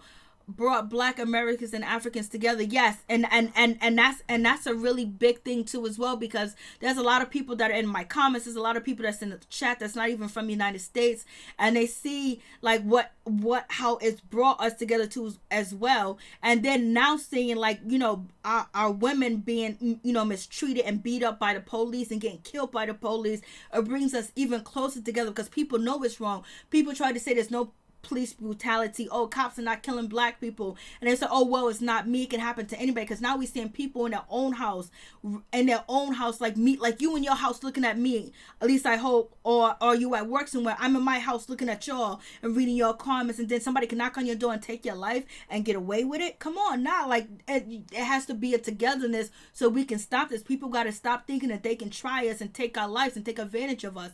No, baby. Siobhan Brown, amen, sister. Hey, Melissa Smith, I was so disgusted by this reunion show. All of it. This Shawnee interview after the show. That interview was so shady. She knew she messed up, and that's why she did that, Melissa. That's why she did that. Was completely trash. It was a fell attempt to clean up the show, and it was just awful. Like, and I couldn't believe Mark Lamont Hill. Like, if you look him up, he's an activist. Like, he's out here preaching and doing all types of stuff, and he didn't act like he didn't know what was going on. Maxine, Malaysia threw a fit about her dressing room, but look at herself in it. I don't know what happened to Malaysia. Like, she never usually comes to the reunion like that. I think she just realized how much this show has been detrimental to her mental health and to everything, and she needed to be on the show, and she lost. It seems like Malaysia lost who she was. Like, if she had a problem with OG, she should have articulated that, like, yo, my problem is because you was in this business. Then OG could have said, well, Evelyn was in the business too as well. So was Shawnee. And then like converse, like work shit out, talk about it. It's like people don't got no type of coping skills or no type of talking skills. And that's why Jennifer called Malaysia out on that. Like, use your words, hon. You don't got to pick up tables, baby. We can talk this out. ShaunieONeal is free to correct Evelyn to make Evelyn makes me wonder, what do Evelyn ever have over ShaunieONeal? I think she'll do anything and everything Shawnee wants her to do. Like, say if there's a person on the show that Shawnee doesn't like, or they need to cause a drama, they need to cause a scene, they need to get shit popping, Evelyn is down to do that for her too as well. And then she knows that Evelyn most like so far hasn't turned or played her or whatever, so she trusts Evelyn. So that's one thing, she trusts her. But who knows? They could have all been sleeping. The rest of the girls are follows. Yes, sir. Janine Gill, Shawnee Shenanigans. That thing around. Happy Day 100. Thank you, Happy Day. What's good? What's popping? Unique King, right? OG and Evelyn giving speeches, breathing, Pat beating her cat like it was on fire. Like, that was just like who are you, baby? Like, what's going on? You do like, when Evelyn said her value and what's the most important to her is a vagina, her kids, and her credit. Like, she has no substance. She doesn't have anything with her. Like, she's just a lost soul that thinks that she's actually making a difference in life about, battered woman. And she got head butted by Chad, and then from there on, that was her plight to use to basically catapult herself to Oprah Winfrey and have a storyline too as well for years. And in the interview she talks about Chad. Like, it comes to a time and a point where it's a decade. Like, yo, if you mention Chad, I'm walking off the interview. There's no mentioning Chad. Like, we could talk about anything you want, but this happened a decade ago. What else can I say about him? And it's just like, she has used a lot of simple things that happened in her life to actually move her somewhere, because she dropped out of school because she couldn't finish college and she wanted to be a nurse. Now she got a girl on the show that is a nurse and got her own business and does all types of college dermatology. And then she does dermatology too as well. She does facial, she does Botox, something that Evelyn wanted to do, but she ended up doing what she do now, throwing chairs and drinks for Sean. She gonna be doing that when she's 50, 60 years old. She gonna get ran up on. Melissa, there is a lot of ifs on this show, not just coloring, but ageism too. That ageism was sad too as well. Not respecting your elders, like, the way that, what's her name? Fabrice was acting and carrying on and disrespecting when she got grandparents that she be crying about on Twitter, and all the stories that she says on Twitter about her grandparents, and she gonna be ageism. She can just talk about Jackie, about her behavior and how she don't feel like Jackie was real, Jackie was fake, and Jackie did this and that. She didn't have to talk about her age. She didn't have to talk about her looks. She didn't have to say, oh, my body's better than yours or whatever. It's like, come on, like, you comparing yourself to Jackie that already had kids that been on this earth way longer than you, and that's what you compare your body. That's all you got. You can't say I got an education, I got a brain, I accomplished something, I have property, I have real estate, I also am an activist in the community where I'm from because there's so much violence going on. She can't even say that shit. She's on Twitter talking, oh, my community's so bad, but she's not even an activist to talk about it or do anything about it. But yet she's going to try to same Jackie and her looks. When you see how superficial they are and how nothing they have to them, that's why they probably can't keep what they need. Because at the end of the day, A man wants somebody he can build with. A man wants somebody he can talk to. A real man, like somebody that wants you as an object, as a body, or as an instrument, or a tool, or as a showboat. Basically, you know, you don't mean nothing to him. You don't really have a relationship. You're just an object. You're just a tool. And then, and Evelyn realized that. That's why she's single right now. What's his name? Coffin went on and got him some older young girls pregnant that didn't need IVF. You know what I mean? Like, she don't realize the importance of what she could be teaching. She's only teaching, what's her name? Fabrice, to get money this way and act a fool, this and that. But what is that going to take you in life? OG probably inspired Jennifer to stand up. I think she did. You are right, Gig. You are right. England, Evelyn, and Kristen. Okay, I don't know where I'm at. LaQuisha. I've been trying not to say LaQuisha. I've been saying, say LaQuisha. LaQuisha was big and bad on that different set. Yes, she was. She ready to go. She didn't want to hear nothing. Threesomes. I don't know who's doing the threesomes. Shaunie's bogus, damage control. Yes, she was a mess. And she's still trying to do it. OG's a survivor. Right now, Shaunie wants everybody to stop talking about it. Shaunie wants everybody to forget about what happened. And that's not going to happen, because if we act like we forget and we don't talk about it and we don't bring it up and people don't address it, then they get away with it and think, oh, you know, it was fake black rage. No, like the young lady that was killed, both them, John, like we bring it up, we talk about it, we post about it and everything else like that, because they want you to forget about it, move on like it didn't happen. Like, oh, it's the new Shaunie, it's the new Evelyn, it's the new Malaysia. You know, no, we ain't playing these games. Y'all need to apologize to the world. What's funny is that Shaunie and that Malaysia didn't have any substance. Yes, and she sure didn't have no substance. Malaysia didn't have any. Shaunie didn't have any as well. Shaunie, at one point in time, she was really likable on the show. She was like friendly. She wanted to get to girls, but over time, Shaunie just really got mean. Kristen do not have a storyline. Nope, because nobody cares about her son. I mean, nobody cares about her husband, you know, training, you know. What is she? Oh, well, she takes pictures on IG. She's an IG model. All Chad could see was her big alien head to not avoid domestic violence. And then it's like, you know, Evelyn's using this domestic violence to basically catapult her story, move on forward, you know.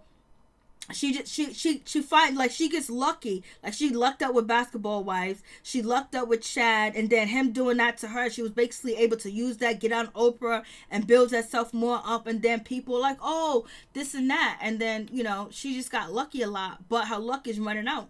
And that's why she really tried to have that second baby so bad, so quick and fast by, you know, Cole Crawford. Instead of OG let them know everything I needed to know, I watched the last episode for her closure. I was trying to give them a chance to redeem themselves. Nope, they haven't yet. But they're going to get it. Shaunie's been trying to clean up, but she needs to do better. She made fun of Cece with the happy ending comment. Yes, so jealous. Yeah, she was jealous of her from the beginning because she had her shit together, and she's really with a prestigious man too as well. And she finished nursing school, and Evelyn wasn't. Preach, my sister. Hey, thank you, Deborah. I think I already read that comment. Evelyn only value is her worth, is out her punani. Yes, that's it. That's all she was taught. Trap a man and trap a rich man and trap a black man. Because there are certain black men that worship women that has an exotic look, or, you know, are non-black women, and, you know, lose what you got to get what you want. Get one of these sports players. Evelyn only value. Yep. Jennifer finally stood up her first. I was so happy that she did. I am glad OG boyfriend stood by her. I'm too. I'm so glad. Pamela Carpenter. How you doing, Pamela? What's up, Pamela? Magic, that truly was so wonderful too as well, that he stood there and he had her back, even though he didn't want to be there. You know, he didn't want to film, you know, he didn't want to talk about the show, but he had her back and he was there when it counted the most, because OG was by herself. You know, Jackie was trying to hold her on. Jackie's going to try to stay with the people. Jennifer can only do so much as she can do because she's battling with them too as well, but having someone next to her, they try to cave her in, but she's caved next to a man that's standing next to her and protecting her and valuing her too as well. He just got to put that ring on it, baby. All the industry and ball clubs know Evelyn is a gold digger. CC Andrew, Selena Andrew. I would watch a show with OG and CC, but their lives before I watch basketball. What, you know, it'll be so nice to have OG, CC, and Tammy and have Jackie on a whole nother show and add 2 other people and just talk, and then it could be part of being married, because Jackie's married, OG's trying to get married, CC's married, and then like have a different like spin-off show from that show of them ladies being cast together, because so many people love to see Tammy on TV, but Tammy needs counterparts, and Tammy has a beautiful family, but we don't really want to watch her and her family. But Tammy, with these other ladies, and they have little conflict here and there, but it won't be conflict where it's going to be racist, where it's going to be hateful, where we're going to try to shame you and shit like that. Like, it's a whole different ball game too as well. And they matured. So Tammy, she did do a lot of things on the show, but she moved forward. Like, she actually changed, she actually grew. Evelyn has stayed the same, and Shaunie just got worse and more mean, and she just comes out with it. And I know her children thinks so highly of her and thinks differently of her, but this is what we see, children. Wendy Williams called Evelyn's son a paycheck when Evelyn was pregnant. We all know that's the case. Wendy, Wendy is shady. Then a mother sucker. Wendy's another one. Wendy's shady. A lot of brokenhearted. Happy day. The audience make the ultimate call not showing it, because people will boycott her show, and they have to put that up there. VH1 websites too as well. Go on their website, and then it goes, I am dead, Wendy is so shady. Oh my goodness, this is what I like. Oh, I was just so pissed, but I was just so happy OG came through. And a lot of people, and I did say this in the previous review, that OG should have never came back, but having OG come back and be able to speak, being able to say what she needed to say, and basically address them and talk to them like they have talked to other people, talk to them the way that they have treated other people. OG came back like the way they came back. If Evelyn had the upper hand on OG, she'll be throwing it, yelling, screaming, walking across stage, shaking it. Shaunie would have been like yesing, and Malaysia would have been like, yep, that's right. They would have dogged it out, but they didn't have the power, they didn't have the control, they didn't have none of that. That shit was gone. Like, they was defeated, and they knew they was defeated. And then Lamont Hill was like, you guys got defeated a couple of times. And that was the thing. And you think that they would realize, but OG could have went way much higher than that. But their level is so low that she had to stoop to their level to fight fire with fire. The audience there was so terrible. Shaunie needs a man. I don't know what she got going on. Why Shaunie have Evelyn doing all the press tours? She just started doing one press. She did 2 press tours. She did the end of the show, and she did her IG. Jackson Lamont Hill is color struck too. He wasn't sincerely trying to hear OG's side, because he's so used to Shaunie and Evelyn. He don't believe it because they treat him right. They like him because he kissed their ass, and basically he's working for them. If they wasn't having a reunion, he wouldn't be on the show as a host too as well. So he's gonna go with what he knows, and he's gonna go with the paycheck. Some people don't have integrity. It just is what it is.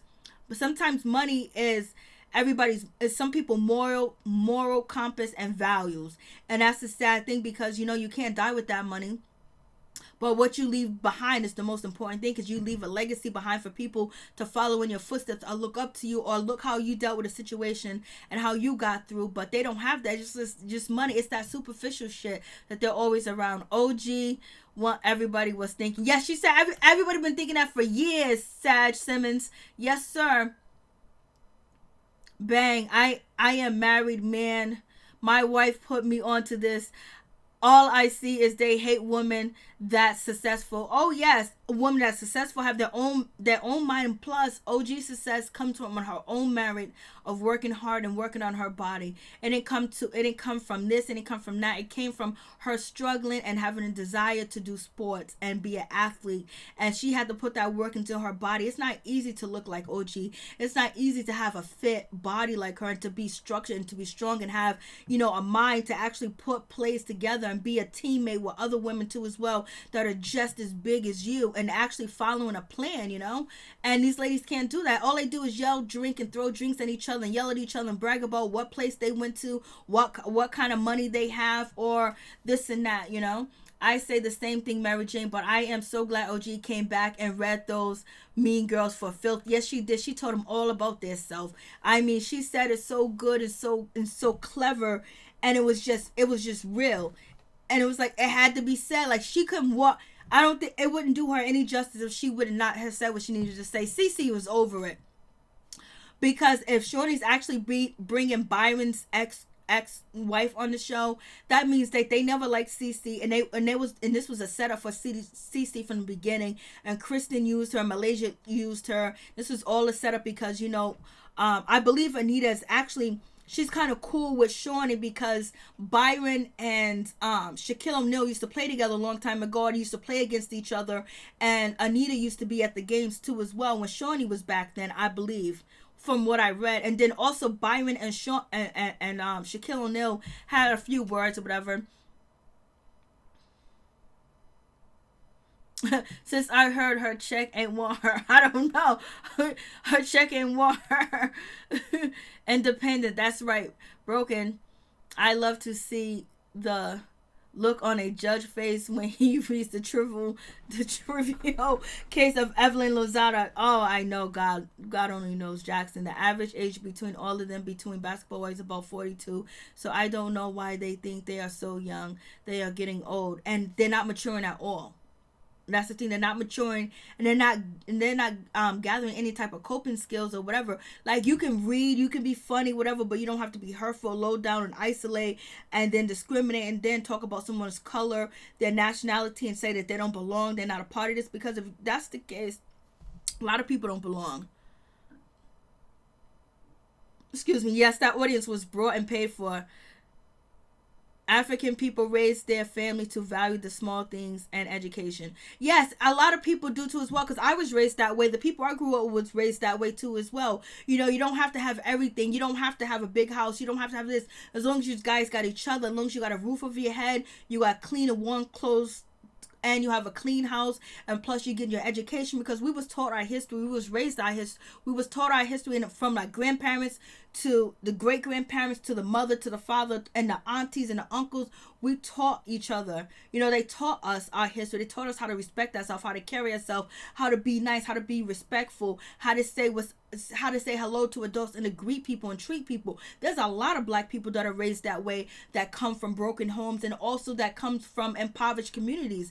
Everybody in the hood ain't hood, you know what I mean? And ghetto, and act like Evelyn, or act like, Malaysia, picking up tables and fight. There's so many people so far removed from fighting and violence that a lot of the young kids, a lot of the young women and young men, and a lot of the older women too, and now, you know what they're fighting with? They're fighting with this. They're fighting with their brain. They're fighting with their mouth. They're fighting with their pen. They ain't trying to fight out in the street, because they know what's stronger is your mind. If you got your mind, you could do whatever you want to do. Yes, OG is extremely intelligent. That makes me like her more. Besides her, she shows substance. Yes. And just to see, like, that's some real shit. When you see somebody that got somebody back, like, she didn't really know Cece from here and there, but they got cool. But she didn't let somebody jump her and dog her out, because there's some people that are so scared to sit and watch somebody get antagonized and picked on, and then that person can either go commit suicide, that person can, get depressed, get on drugs, give up on life or whatever, and doesn't think that they have anybody in life, doesn't have anybody to help them. But just to see somebody have the same values that you have, because I'm not gonna let no shit like that happen in front of me, especially if I know, this person didn't do anything. I'm not gonna sit around and let that happen. You know what I mean? Sometimes you got to mind your business or whatever, but there's a time where your human instincts and what you're raised with would tell you whether you should get in a situation or not. And watching people watching her care for somebody else, and when you exude that quality, to see that in somebody else, or if you want somebody to be like that to other people, or you wish maybe your kid had somebody like that, and it gives you hope that, like, everybody ain't fugazi on TV. Not that you need hope from TV or whatever, but people can see that, because a lot of people don't know that there are really some good people. There's a lot of crazy, strange, deranged, and messed up people, but there's a lot of good people that are just like me and you and got good hearts. and basically go to bat for ourselves and others too as well. But they try to put the image out that everybody's crazy, everybody's violence and all this other stuff. There's a lot of good people. There's a lot of good people across the world. They try to put black people and African against each other. There's a lot of people that just love each other. There's just people that just want to be happy. There's some people that don't want to have hate in their heart, and there's some people that want to build, and sometimes you need to build with this one and that one to build your empire. You see what Shawnee did. She built that empire, baby. You guys are up late. It's like 2:44. I don't know where you got all my peeps are at, but it is late. Malaysia is so wrong. Malaysia messed up. I think Malaysia's going through a lot. I think there's something going on with Malaysia. I don't know what it is. Maybe she just feels defeated, but Malaysia seems very different. I remember, was it Byron Scott friend that he was cool with? That was some type of, I don't know, I forgot he was on the show. I don't know what happened, but Malaysia just seems different. She didn't seem like herself this whole season. I think Jennifer may be the next Tammy. She's clearly starting to outgrow the so-called collective, yes. And then, you had Christian Scott talking about the collective. She's just so happy. But sometimes people value, being a part of something, regardless if it's a paycheck, it's money, and they value that more than they value their own family, more than they value their self, more than they value anything else. Just being part of a clique, being connected to somebody, and having this fame or whatever. The clout is like money now. Having clout and people recognizing you and getting VIP, people taking pictures of. People take that shit to the heart. They take that shit crazy. They think that's it. But when you go to bed, you got to go to bed all alone. You got to live with yourself. And if you don't love yourself and you don't value yourself and you don't have standards and morals, you're really pretty much living an empty life. But, people do it every day. They spend money. Malaysia and her knocks off. No comment was hideous. I don't know what Malaysia was going on with her. Evelyn is a wild animal and man wants to keep that. Says again, everybody in the hood ain't hood. Amen. Everybody in the hood ain't hood. Everybody in the hood ain't violent. Everybody in the hood ain't looking to take from you. Everybody in the hood ain't crazy people. Everybody in the hood, they trying to maintain and live, and they're trying to also get out of the situation they are, and basically trying to go to school, pay their bills, take care of their children, make sure the house is safe, make sure they got heat, hot water, light, and gas, and pay the insurance and have a ride. A lot of people is trying to survive too as well. They ain't all here trying to everybody in the hood ain't trying to take stuff and rob stuff. Everybody, you understand there's so many knowledgeable men, that I know that grew up with me, and men that I know now that I work with that are so smart. I mean brilliant when it comes to computers, when it comes to like science, when it comes to building, when it comes to architecture, when it comes to like medicine too as well, and being herbalists and stuff like that, are from the hood. And, basically they're putting things together to get themselves out the hood, but they're not loud. They're not violent. They love black women. They worship women. They respect women. Just like there's black women that is educated, smart, going to school, working 2 jobs, and have all types of ideas of creating and building stuff and put plans together, nursing, being doctors, actually being teachers, actually inventing stuff that are from the hood. They just try, they're so enthralled and so involved and inventing and having their own business that you wouldn't even know, if you meet them, you wouldn't even know that they're from the hood. But everybody has this stigma, everybody's gay and everybody's hood. People just live in a certain area, in a certain community, because it's affordable, and other areas and communities are too expensive. So they make sure they keep the prices up, or they discriminate against you so you don't move into that neighborhood. So you're stuck in this and in your environment until you're able to do better or make it better or build your community. There's a lot of people that come back to the neighborhood and build too as well. There's a lot of people that are fixing up their neighborhoods too as well. They try to just make it like everybody's hood and don't love each other, and we're all like gangbangers saying hey, we're out here saying the N-word. There's a lot of black people that don't even say the N-word in the hood. You know what I mean? Like, people be getting it all messed up. Yeah, don't forget to contact the sponsors. I'm going to find the sponsors and I'm going to put it on my community wall. All right, my peeps, my peoples, thank you guys for coming through. I really do appreciate it from the bottom of my heart, my peeps, my peoples. OG done killed it, but, there's a lot of stuff that Shawnee did that was so underhand and dirty, how she still tried to poke and stop OG. But Shawnee, you gonna get yours. It's all... you can't do somebody that has a pure heart that wrong and think you're gonna get away with it. You know what I mean? It's gonna be here on earth. We may not never see it, but you can't do people like that and try to stop them and try to hurt them. And then the people that think that shit is okay, like who goes around in their regular life and want to pick on people? Oh, you got on ugly pants. Oh, you got on ugly shoes. Oh, I hate your hair. I got more money than you. Like, what are your values? What was you raised with? What was your nurture like? Like, who thinks dogging somebody out makes you a better person, makes you good? Like, putting somebody down and try to belittle them and try to bring them down, if that makes you feel like a better person to your own people, then you are wrong. And everybody can't be saved, and everybody can't be a part of the team, baby, for real. I mean, just low down and dirty. Thank you, my peeps, my peoples. I really do appreciate you guys coming through from the bottom of my heart, for real, for real. I really do appreciate. Thank you guys for rocking. Thank you guys for hitting the like button. I really do appreciate it. There's more stuff to come to this information about Phoebe and her lies and how she's talking about she's stepping to OG. There's so much stuff that they have been putting out there on the web against OG that is dirty, so bad. And then just wait. Once I get the time, I'm going to put the videos together for you guys to see. And then also just go through all the negative parts that they tried to do. And they tried to how to make us look. We good people. We good people. And you don't think, if you never thought you was a good person, you following OG and you wanted something done about the situation, you want to talk about it, and you want to share your story too as well, and you're promoting good, that makes you a good person. Whatever you did last week, last month, or whatever, but just to have the change and want to see something right, want to see somebody happy, want to see justice for somebody, want to see justice for your people, want to see the togetherness. That means that you are online. That means that you are a good person. It's like somebody said in the comments, the age of Aquarius, the age of knowledge, the age of being woke. There's so many people that are woke.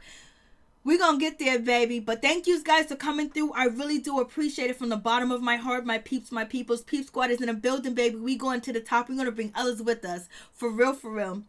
So please like, comment, subscribe, share the video. It'd be greatly appreciated from the bottom of my heart, my peeps, my peoples. Peep Squad is in the building. We stand for something. We ain't out here. We're standing for something that is going to help us. It's going to help the future people. Like, everybody got to say something. Everybody got to stand up. Like you said, contact the sponsors. We have to do that because this can happen to your kid. This can happen to your niece, your nephew. It can happen to anybody. And people who want support. We need to have a support system. We need to have a team to come together, help each other, and support each other. Because God knows we face so much shit on a daily basis and trying to keep up and trying to survive and try to keep going, that sometimes you need people that's in the same predicament, people that believe in the same thing you believe in and want hope and want happiness and want to be treated with respect and treated with justice, and also be looked at someone as a contender at the table, not somebody sweeping up around the table or mopping up around the floor. Ain't nothing wrong with that too as well, because you can own your own cleaning business, or you can build houses and clean them. You know what I'm saying?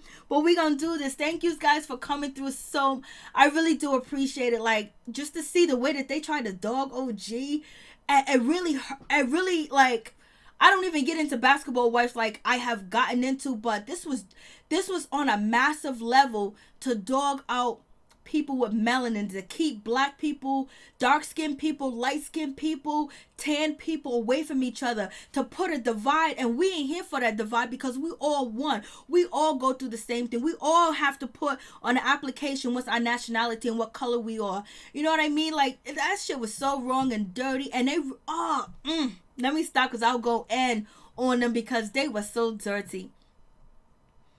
And you know, people get treated like that. You may have even been treated like that. I have been treated like that. But you know what? When you see somebody fight, it's nothing like seeing a winner.